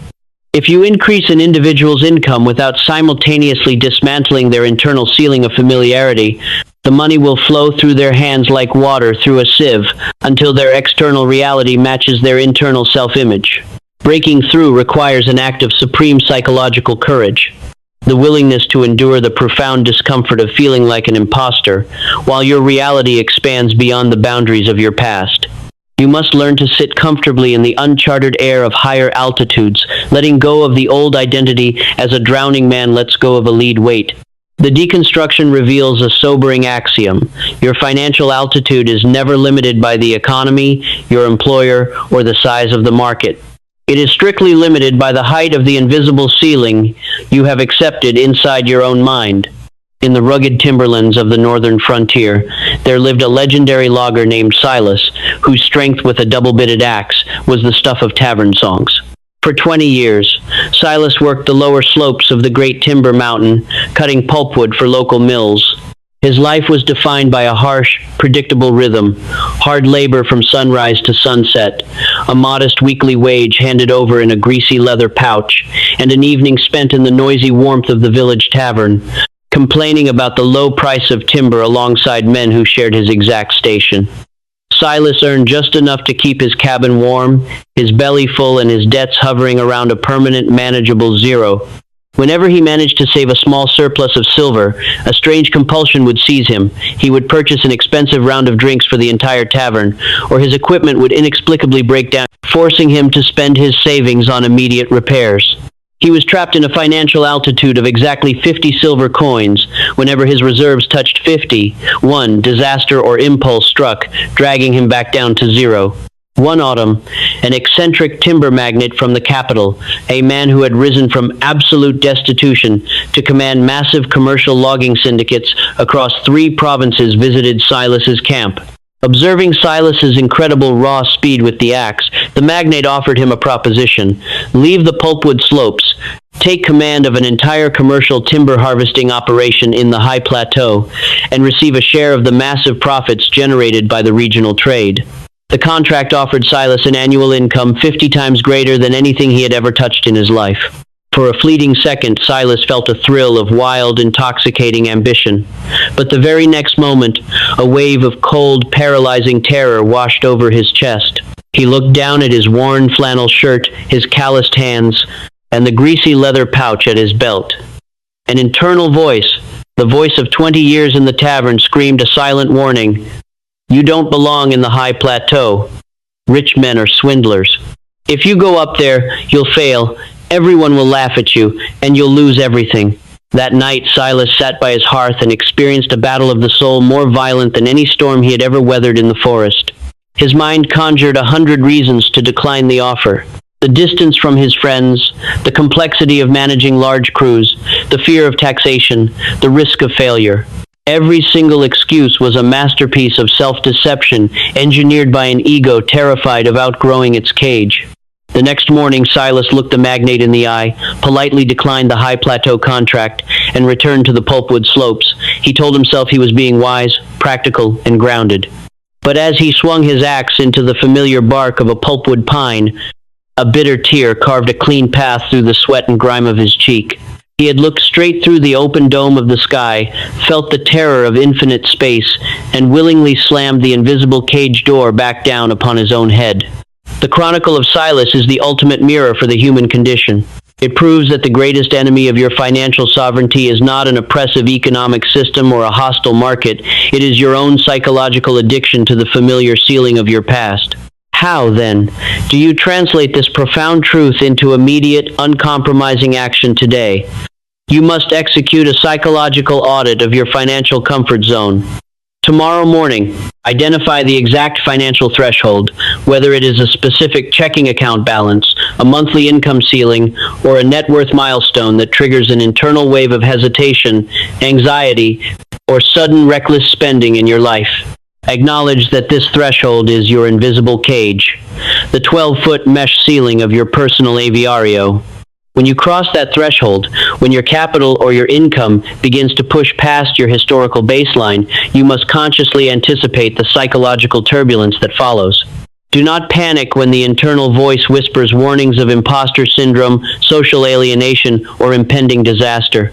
Recognize those whispers for what they are, the frantic survival reflexes of an ego terrified of unfamiliar altitude. Force yourself to sit in the discomfort. Refuse to sabotage your progress. Refuse to engineer a crisis. Take a deep, sovereign breath, hold your position in the uncharted air, and let your internal thermostat recalibrate to a higher, permanent standard of wealth. The ceiling of familiarity has been shattered. The invisible cage has been dismantled by the sheer force of conscious psychological awareness. Yet as your mind expands into this new, unhindered altitude, a monumental realization dawns upon you.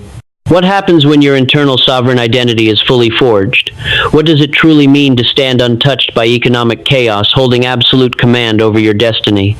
Cross the threshold, and let us claim the ultimate mastery of financial sovereignty.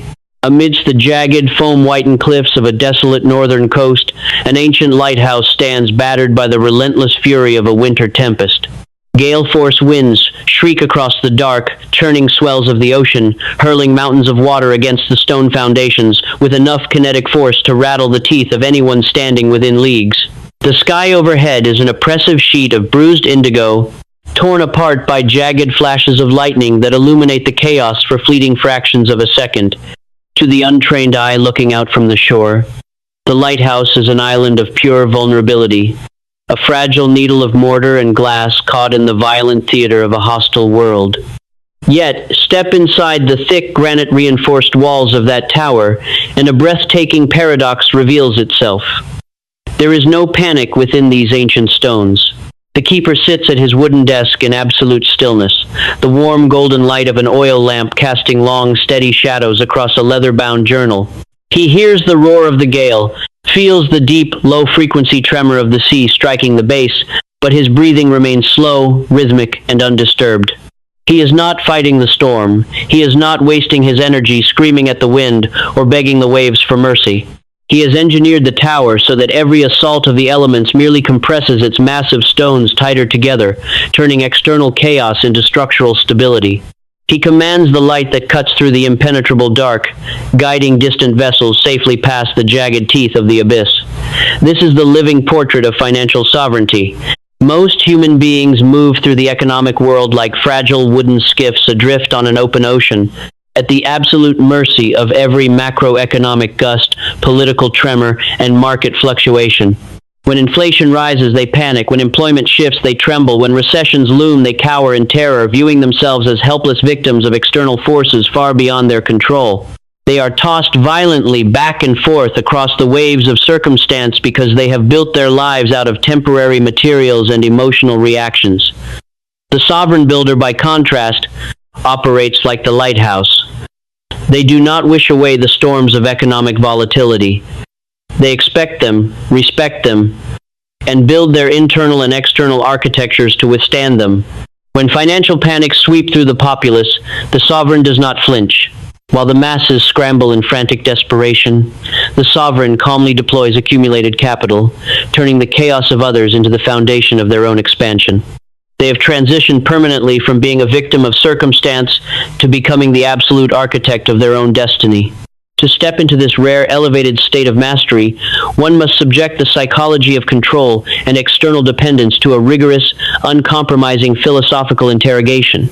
Why do ordinary men and women willingly surrender their sovereignty to external economic cycles, and how does the human mind construct the invincible internal citadel required to stand untouched by chaos? Let us employ the method of recursive thinking, peeling back the layers of behavioral philosophy until the core machinery of personal power is laid bare. Why do the vast majority of human beings instinctively view themselves as victims of economic circumstance rather than authors of their reality? Because victimhood offers a seductive, deeply addictive psychological refuge, the absolute abdication of personal responsibility. If your financial security depends entirely on stable governments, benevolent employers, predictable markets, and good fortune, then whenever hardship strikes, your ego is entirely absolved of blame. You can point your finger outward at the economy, the wealthy, or bad luck, preserving your self-image as a good, hard-working person who was simply crushed by an unfair system. To claim financial sovereignty, however, is to burn this refuge to the ground. It requires the individual to accept a terrifying, liberating truth. Everything in their financial reality, their debt, their stagnation, their vulnerability is the direct product of their own past choices, assumptions, and lack of systemic preparation. Most people flee from this realization because the weight of total accountability feels heavier than the chains of servitude. How does the psychological transition from external dependency to internal sovereignty manifest in daily behavior? It manifests through a radical inversion of focus from external events to internal systems. The dependent individual spends their life reacting to news headlines, reacting to interest rate hikes, reacting to job market shifts, and reacting to social pressures. They are like a leaf caught in a hurricane, spinning wildly wherever the wind dictates. The sovereign individual, conversely, acts with unshakable proactivity. They build redundant cash reserves, diversify their sovereign assets across multiple independent vectors, cultivate high-leverage skill sets, and maintain a mentality of absolute detachment from short-term market noise. When a financial storm hits, the dependent individual scrambles to cut expenses and beg for stability. The sovereign individual smiles, opens their war chest of deployed capital, and acquires undervalued assets from the panicked masses at a fraction of their true worth. Why is the cultivation of this inner citadel the ultimate achievement of human consciousness? Because true wealth has never been measured in paper currency, gold bars, or digital numbers on a screen. It is measured exclusively in psychological resilience and optionality. Money can be stolen, markets can crash, and governments can fall, but a mind forged in sovereignty, equipped with the disciplines of earning, directing, compounding, and deliberate choice, can be stripped of every external possession and still rebuild an empire from absolute scratch within a decade.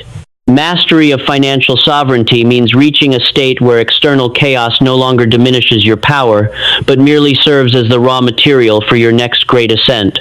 The deconstruction reveals an unshakable axiom.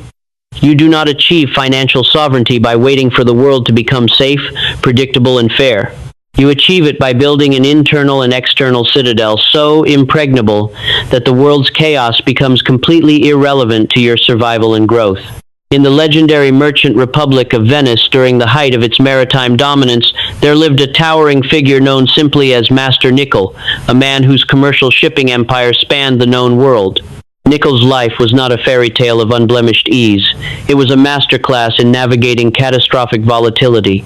During his 4 decades as a master allocator, Venice was repeatedly plunged into devastating crises. Sudden wars closed vital eastern trade routes, Systemic plagues paralyzed municipal commerce. Banking houses collapsed overnight, taking thousands of noble families down with them, and massive maritime storms swallowed entire fleets of merchant galleys in the dark of the night.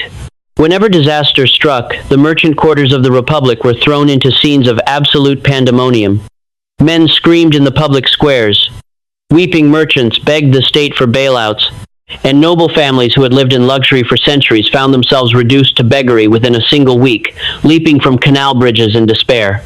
Yet, through every single crisis, Master Nichol's estates remained untouched, his capital reserves expanded, and his influence grew stronger. The city gossips whispered that Nicole possessed magical foresight, or that he had made secret pacts with foreign powers. When pressed by a young, terrified apprentice during the darkest days of a severe banking panic, when the city's largest lenders were locking their doors and defaults were sweeping the Republic, Nicol invited the young man into his private study. There were no magical talismans in the room. There were only massive oak ledgers, meticulous maps of trade routes, and a single, heavy iron safe. "You look at these crises," Nicol said quietly, pouring 2 cups of dark wine, "and you see monsters sent to destroy us. That is the perspective of a slave to circumstance. I look at these crises and I see nature clearing away the deadwood. The men who are weeping in the public squares today are the very ones who built their empires on leverage, assumption, and frictionless comfort during the good years. They saved nothing for the winter because they believed summer would last forever." Nicol opened his ledger, revealing a complex, meticulously engineered matrix of capital distribution. "For every fleet I send out," Nicol explained, "I ensure that 1/3 of the cargo is insured through independent syndicates, 1/3 of my capital is locked safely in foreign land assets outside the Republic's immediate jurisdiction, and 1/3 remains entirely liquid in cash reserves, waiting in this iron safe. When the storms come, when the banks fail and the panic sets in, other merchants are forced to sell their ships, their warehouses, and their palaces at fire sale prices just to survive.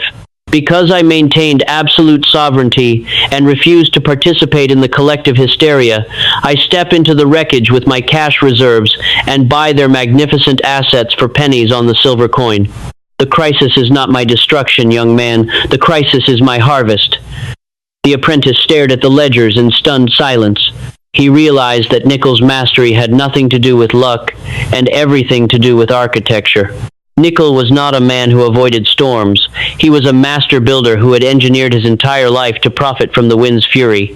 The Chronicle of Master Nicol is the ultimate embodiment of financial sovereignty.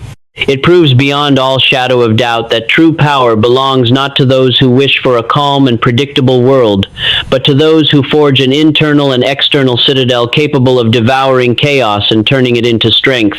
How then do you translate this majestic truth into immediate, uncompromising action today? You must audit your life for systemic fragility. Tomorrow morning, drop all illusions of safety and look at your personal finances through the cold, unsparing eyes of a master risk architect. Ask yourself, if the economy contracted by 50% tomorrow, if my primary source of labor vanished, or if a major crisis struck my life, would I shatter like glass or stand firm like the lighthouse? If your survival depends on the unbroken continuation of comfortable external conditions, you are living as a dependent servant to circumstance. Pledge today to build your sovereign citadel. Begin systematically accumulating a dedicated war chest of liquid capital, a reserve fund untouched by consumption, designed exclusively to act as your personal ammunition when volatility strikes. Diversify your allocations away from single points of failure. Cultivate the emotional detachment of the lighthouse keeper, training your mind to remain dead silent and completely focused when the external world loses its collective sanity. Stop reacting to the economic weather. Become the architect of your own unshakable dominion. The mastery of financial sovereignty has been claimed. The internal and external citadels have been forged in the fires of discipline, clarity, and unshakable resilience.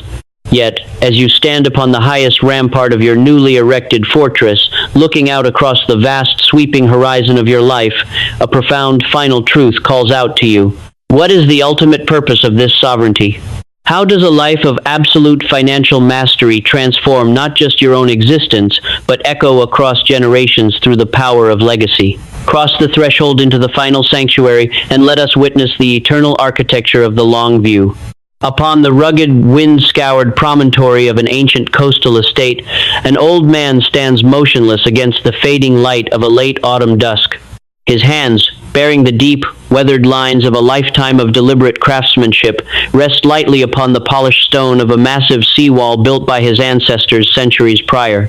Below him, the Atlantic breakers crash against the granite base with timeless fury, throwing clouds of white spray high into the twilight air. To the casual observer walking along the shore, the scene is one of serene, unbroken continuity. Yet beneath that surface of tranquil grandeur lies a profound, unyielding paradox. Every single block of stone forming the massive bulwark beneath his palms was quarried, shaped, and laid down by men who had turned to dust generations before he drew his first breath. Not a single stone was placed for the immediate gratification, the personal comfort, or the momentary applause of the hands that lifted it. Those long-dead builders labored under the heavy, magnificent burden of an invisible horizon. They understood a truth lost upon the frantic, hyper-accelerated modern world, that the truest measure of a man's sovereignty is not found in what he manages to consume, hoard, or enjoy within the fleeting span of his own biological breath, but in the structural integrity of the bridge he leaves behind for those who follow. Most human beings move through the economic arena with the frantic myopia of ephemeral insects. Their vision is strictly bounded by the immediate fiscal quarter, the coming weekend, or the repayment of next month's obligations. They spend their lives constructing temporary lean-tos of convenience, chasing quick gains, and treating wealth as a personal scoreboard of instant gratification. When the storms of time arrive, their ephemeral shelters are swept effortlessly into the void, leaving behind nothing save for a trail of forgotten debts and unfulfilled potential. The sovereign builder, by contrast, operates on a geological timescale. They look across a 20, 50, or 100-year horizon, recognizing that true wealth is not a personal possession, but an intergenerational trust. They do not merely plant seeds to gather fruit under the noonday sun. They plant massive oaks, whose shade they know they will never sit beneath, orchestrating capital, systems, and values with the deliberate precision of a master architect designing an eternal cathedral. To comprehend the profound philosophy of intergenerational legacy, one must subject the human obsession with temporal isolation to a rigorous, uncompromising philosophical interrogation. Why do ordinary men and women live entirely trapped within the narrow cage of the present moment, while the sovereign few build across the chasm of centuries? Let us employ the method of recursive thinking, peeling back the layers of behavioral psychology and existential dread until the core motivation of human legacy is exposed. Why does the unawakened human psyche instinctively reject the long view of time, choosing instead the immediate comfort of the present? Because the ego is fundamentally terrified of mortality, and framing existence around a multi-decade legacy forces the conscious mind to confront its own biological finitude. To plan for a world 50 years hence, a world where you will no longer walk in physical form, requires a profound ego-dismantling shift in perspective. It demands that the individual step out of the center of the universe and accept the role of a steward rather than an absolute owner. The average person flees from this realization because it induces existential vertigo. Seeking refuge in the frictionless consumption of the immediate present, they convince themselves that living for today is a philosophy of freedom, when in reality it is a psychological prison sentence dictated by fear of the future. How does this psychological avoidance manifest as systemic economic fragility across generations? It manifests through the tragedy of the generational wealth, reset the famous historical curse where fortunes built by hard labor evaporate within 3 generations because the heirs were trained in consumption rather than sovereign. Architecture. When a father builds wealth through grit and discipline but fails to transmit the philosophy of direction to his descendants, he leaves behind a pile of gold rather than a system of sovereignty. The children, having never experienced the friction required to forge the capital, treat the inheritance as an endless fountain of frictionless indulgence. They consume the principle, dismantle the systems, and within a few short decades, the family line is cast back into the exact same struggle from which it originally rose. True legacy is never about transferring accumulated cash. It is about transferring the architectural mindset of capital direction, moral clarity, and unyielding discipline. Why is the adoption of the long view the ultimate marker of financial and spiritual mastery?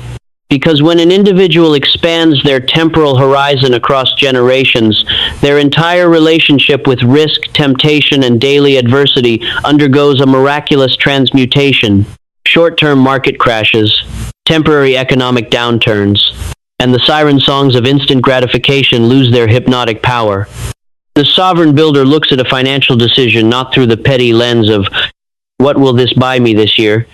but through the majestic lens of, "What foundation does this lay for the century to come?" This multi-decade perspective purges all desperation from their actions, replacing erratic emotional gambling with cold, calculated, compounding inevitability. The deconstruction reveals an unshakable axiom. You do not build a lasting legacy by trying to protect your money from the future. You build it by aligning your capital with systems that grow stronger through the friction of time. In the northern hills of a sovereign European principality, there stood the House of Valerius, a dynasty of merchant bankers whose financial influence weathered every major revolution, famine, and continental war across 400 unbroken years. While rival banking houses rose like blazing comets during periods of economic expansion, only to burn out and crash into bankruptcy the moment a single war broke out or a trade route shifted, the House of Valerius remained as stable and unshakable as the mountain rock upon which their ancestral headquarters was carved. During the height of a devastating continental conflict that wiped out half the financial institutions of the realm, a young, bewildered heir to a collapsed rival banking house sought an audience with the elderly patriarch of the Valerius family, desperate to discover the secret of their eternal endurance.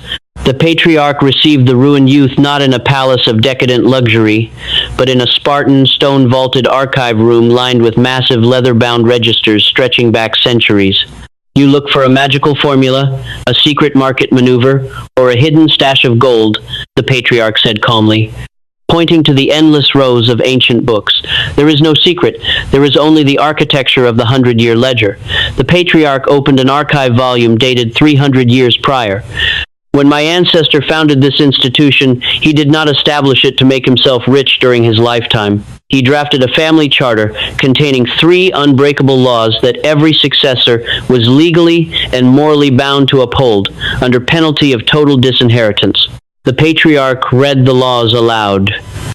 First, no generation shall ever consume more than 1/3 of the net annual yield generated by the sovereign assets, leaving the remaining 2/3 permanently locked within the compounding engine to feed the future. Second, no capital shall ever be deployed into any venture whose mechanics cannot be thoroughly audited and understood by the allocator within 24 hours of review. Third, every heir, regardless of their station, shall spend their formative years working the lowest tiers of the trade, learning the friction of earning before they are ever permitted to command the direction of capital. The ruined youth stared in disbelief. That is impossibly austere. In an age of rapid fortunes and magnificent display, how did your ancestors resist the temptation to spend, to conquer, to enjoy the fruits of their labor while they walked the earth? The patriarch smiled gently, looking out the high-arched window toward the distant hills where a massive forest of young oaks was rising silently beneath the morning mist. Because my ancestors understood that they were not the owners of the estate. They were merely the temporary custodians of an eternal trust, the patriarch replied. The man who lives only for his own lifetime is a pauper starving in a room full of seed corn. He eats the harvest that was meant to feed the valley for 1,000 years, and then dies, leaving behind empty plates and hollow names. We do not build for our own applause. We build so that when the storms of history blow through this land centuries after our bones have turned to dust, our descendants will stand safely upon foundations we laid in silence. The Chronicle of the House of Valerius is the ultimate testament to the power of the long view. It proves beyond all shadow of doubt that true sovereignty transcends the individual lifespan, echoing across the generations through the iron discipline of systemic architecture. How then do you translate this majestic truth into immediate, uncompromising action today? You must perform a generational audit of your financial and philosophical trajectory. Tomorrow morning, take your current financial plan and extend its horizon from the immediate years ahead to a 25, 50, or 100-year timeline. Ask yourself the unsparing question: if I were to vanish from this earth tomorrow, does the financial structure I have built dissolve into chaos and debt? Or does it stand as an unshakable engine that continues to compound, protect, and empower those who bear my name? Pledge today to shift from being a short-term consumer to an intergenerational architect. Strip away the ego of immediate flash and display. Lock your capital into sovereign systems, multi-decade assets, and immutable family charters that mandate discipline over indulgence. Teach your children or those you mentor not just how to spend money, but how to respect the friction of earning and master the supreme art of directing capital. Stop living as though your life is an isolated island. Begin acting as the vital, unbreakable bridge connecting your ancestral past to your sovereign future. The long view of legacy has been illuminated. The ephemeral illusion of the present moment has been replaced by the majestic architecture of eternity. Yet, as your gaze returns from the distant horizon, the grand arc of our journey converges upon a single definitive point of absolute awakening. Where does all of this knowledge, all of this deconstruction, and all of this sovereign power ultimately lead? Cross the final threshold, and let us step directly into the awakening point. Upon the exact stroke of midnight, at the razor-thin intersection where yesterday dissolves irrevocably into tomorrow, an absolute silence falls across the great sleeping theater of the world. In millions of darkened chambers, the digital clocks blink their indifferent amber light, illuminating rooms filled with souls who remain completely unaware that they are standing at the most critical crossroads of their mortal existence. The air is heavy with the scent of unfulfilled potential, the residual static of a million conscious minds trapped on autopilot, dreaming of escape while remaining securely locked within the invisible cages they have constructed for themselves. It is the profound paradox of human awareness. A man can spend decades running a marathon on a treadmill, sweating through his clothes, exhausting his muscles, and filling his mind with the frantic illusion of progress, while his actual position relative to the horizon has not shifted by a single millimeter. He wakes, he labors, he consumes, he worries, and he sleeps. He honors every external obligation placed upon him by a demanding society, earning his daily bread with honest sweat, yet deep beneath the polished surface of his competence, the quiet disquiet hums its persistent, low-frequency tune. He knows with a certainty that defies rational argument that his life is leaking away into the sand. He feels the relentless, heavy march of time, piling years upon his shoulders like fallen snow, while his sovereign destiny remains unfulfilled, stranded in the gray, nebulous middle distance between survival and freedom. Yet, in this very hour of midnight stillness, a solitary traveler sits upright in the dark. He does not reach for the comforting distraction of his glowing screen. He does not flee into the numbing embrace of routine or seek to silence the quiet disquiet with artificial stimulation. Instead, he stares directly into the mirror of his own consciousness with the cold, unsparing gaze of an impartial magistrate. He audits his past conditioning, unmasks the illusions of passive stability, strips away the frictionless traps of automated consumption, and confronts the terrified ego clinging to its familiar ceiling. In that singular, electric fraction of a second, the fog of decades evaporates. The treadmill grinds to a permanent halt. The illusion shatters into 1,000 crystalline fragments, and the traveler experiences the most terrifying and magnificent metamorphosis known to human experience, the absolute, irreversible awakening point. To comprehend the mechanics of this supreme transformation, one must subject the psychology of awakening to a rigorous, recursive, philosophical interrogation. Why do ordinary men and women spend lifetimes sleepwalking through economic servitude? And what is the exact psychological mechanism that triggers a sudden, violent reclamation of personal sovereignty? Let us deploy recursive thinking, peeling back the layers of human consciousness until the raw core of awakening is exposed. Why does the human mind fiercely resist awakening, preferring the comfortable anesthesia of unconscious drift over the radiant clarity of truth? Because awakening demands a brutal, ego-shattering deconstruction of identity. To wake up is to realize that you are not a helpless victim of an unfair economy, tyrannical employers, or bad familial luck. You are the sole architect, warden, and prisoner of your own reality. The unawakened mind finds immense psychological comfort in blaming external forces because blame preserves the ego from accountability. If your stagnation is the fault of the world, then you require no internal transformation. You simply need the world to change. But when you awaken, that comforting delusion is instantly incinerated. You realize that every financial ceiling, every debt, every moment of quiet desperation was permitted, maintained, and co-signed by your own unconscious choices. That realization induces an agonizing wave of psychological vertigo. Most men and women flee back into the warm, comforting darkness of sleep because they lack the courage to carry the crushing, magnificent weight of absolute self-responsibility. How does the psychological transition from unconscious drift to conscious sovereignty manifest in the inner architecture of the mind? It manifests through a complete inversion of the locus of control. The sleeping individual operates with an external locus. Their emotional state, their financial security, and their sense of self-worth fluctuate wildly based on what the stock market does, what their boss says, or what headline flashes across their screen. They are a leaf in the wind. The awakened individual operates with an internal, unshakable citadel. They understand that external conditions are merely raw weather data to be analyzed, leveraged, and navigated with cold precision. When chaos strikes, they do not react with emotional panic. They respond with calculated design.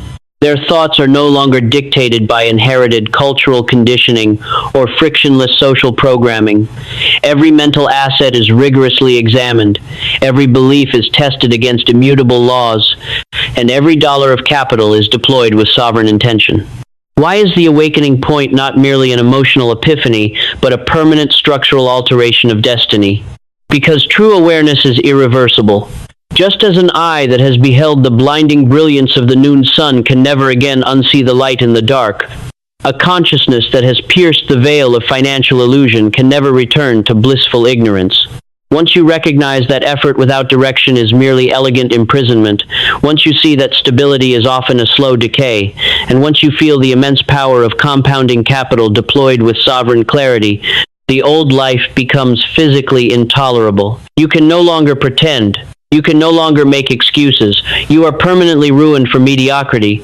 The deconstruction reveals an unshakable axiom. The awakening point is the exact moment the traveler stops fighting the shadows on the cave wall, turns completely around, and walks out into the blinding, sovereign sunlight of reality. In the ancient mythic valley of Siloam, there stood a legendary labyrinth carved deep into the interior of a massive subterranean mountain. For over 1,000 years, local folklore whispered of this labyrinth as a place of inescapable doom. Thousands of eager travelers, merchants, and fortune seekers entered its portals, seeking the fabled chamber of sovereignty, lured by tales of infinite wealth and absolute mastery waiting at its center. Yet, nearly all of them vanished into its echoing, obsidian corridors. The tragic secret of the labyrinth was astonishingly simple. It was completely dark, and its stone walls were lined with thousands of branching pathways that looked, felt, and sounded identical. Those who entered quickly panicked in the pitch black. Driven by fear, they ran blindly down the corridors, grabbing at every smooth wall, following the frantic footsteps of other lost wanderers, and exhausting their physical strength in a desperate, chaotic sprint. They worked harder, ran faster, and screamed louder, yet every single frantic turn led them deeper into the endless, suffocating maze. They believed their salvation lay in the velocity of their running, completely blind to the fact that speed without direction is merely a faster ticket to ruin. One day, a traveler named Horatio reached the entrance of the labyrinth. He had spent years listening to the exhausted warnings of those who had barely escaped with their lives, men who spoke bitterly of bad luck, unfair turns, and the sheer impossibility of the maze. Yet as Horatio stepped across the threshold into the absolute blackness of the first corridor, something inside his soul fundamentally shifted. Instead of running, instead of panicking and joining the frantic stampede of the lost, Horatio stopped dead in his tracks. He sat down upon the cold stone floor of the corridor, closed his eyes, and plunged into absolute silence. The unseen crowds rushed past him in the dark, shoving past his shoulders, crying out in terror, and cursing the darkness. Horatio did not move. He ignored the panic of the multitude. He began to breathe with slow, deliberate rhythm, turning his attention entirely inward. He audited his own mind, stripped away the fear inherited from others, and asked himself the ultimate question: why am I running blindly through a maze I have never paused to understand? In that profound moment of stillness, as he surrendered his frantic need for immediate motion, his sensory perception miraculously adapted to the dark. He felt a faint, almost imperceptible current of cool air brushing against his left cheek, a steady, unyielding draft breathing through the stone seams of the labyrinth, originating from a source far beyond the immediate walls. Horatio opened his eyes. He did not run. With a calm, unshakable composure born of absolute clarity, he rose to his feet, turned his back entirely upon the chaotic shouting of the rushing crowds, and walked deliberately in the precise direction of the airflow. He did not rush. He did not guess. Every step he took was anchored in sovereign intent. Within minutes, the winding corridors straightened, the masonry gave way to natural granite, and with one final, deliberate stride, Horatio stepped out of the dark mountain and directly into the blinding, magnificent glory of the sunlit summit. Before him stretched an infinite horizon of open territory, waiting to be claimed by a man who had finally mastered the art of waking up. In the ancient mythic valley of Siloam, there stood a legendary labyrinth carved deep into the interior of a massive subterranean mountain. For over 1,000 years, local folklore whispered of this labyrinth as a place of inescapable doom. Thousands of eager travelers, merchants, and fortune-seekers entered its portals seeking the fabled Chamber of Sovereignty, lured by tales of infinite wealth and absolute mastery waiting at its center. Yet, nearly all of them vanished into its echoing, obsidian corridors. The tragic secret of the labyrinth was astonishingly simple. It was completely dark, and its stone walls were lined with thousands of branching pathways that looked, felt, and sounded identical.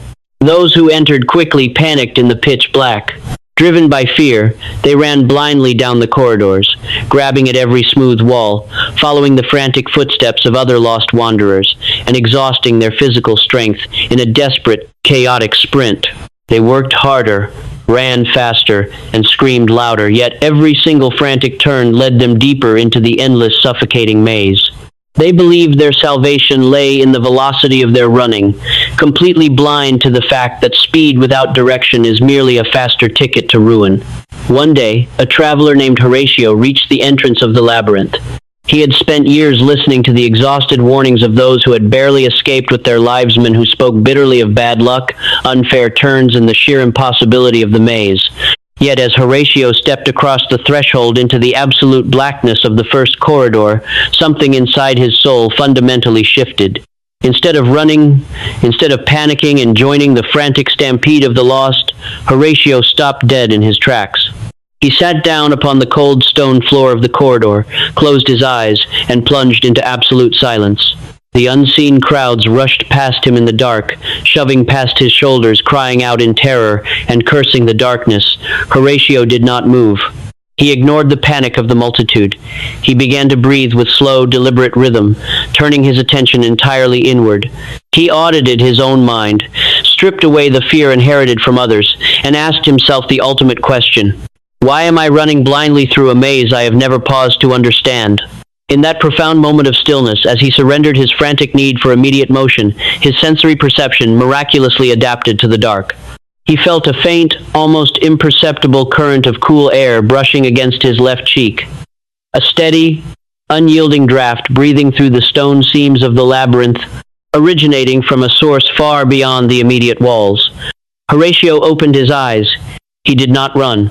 With a calm, unshakable composure born of absolute clarity, he rose to his feet, turned his back entirely upon the chaotic shouting of the rushing crowds, and walked deliberately in the precise direction of the airflow. He did not rush, he did not guess.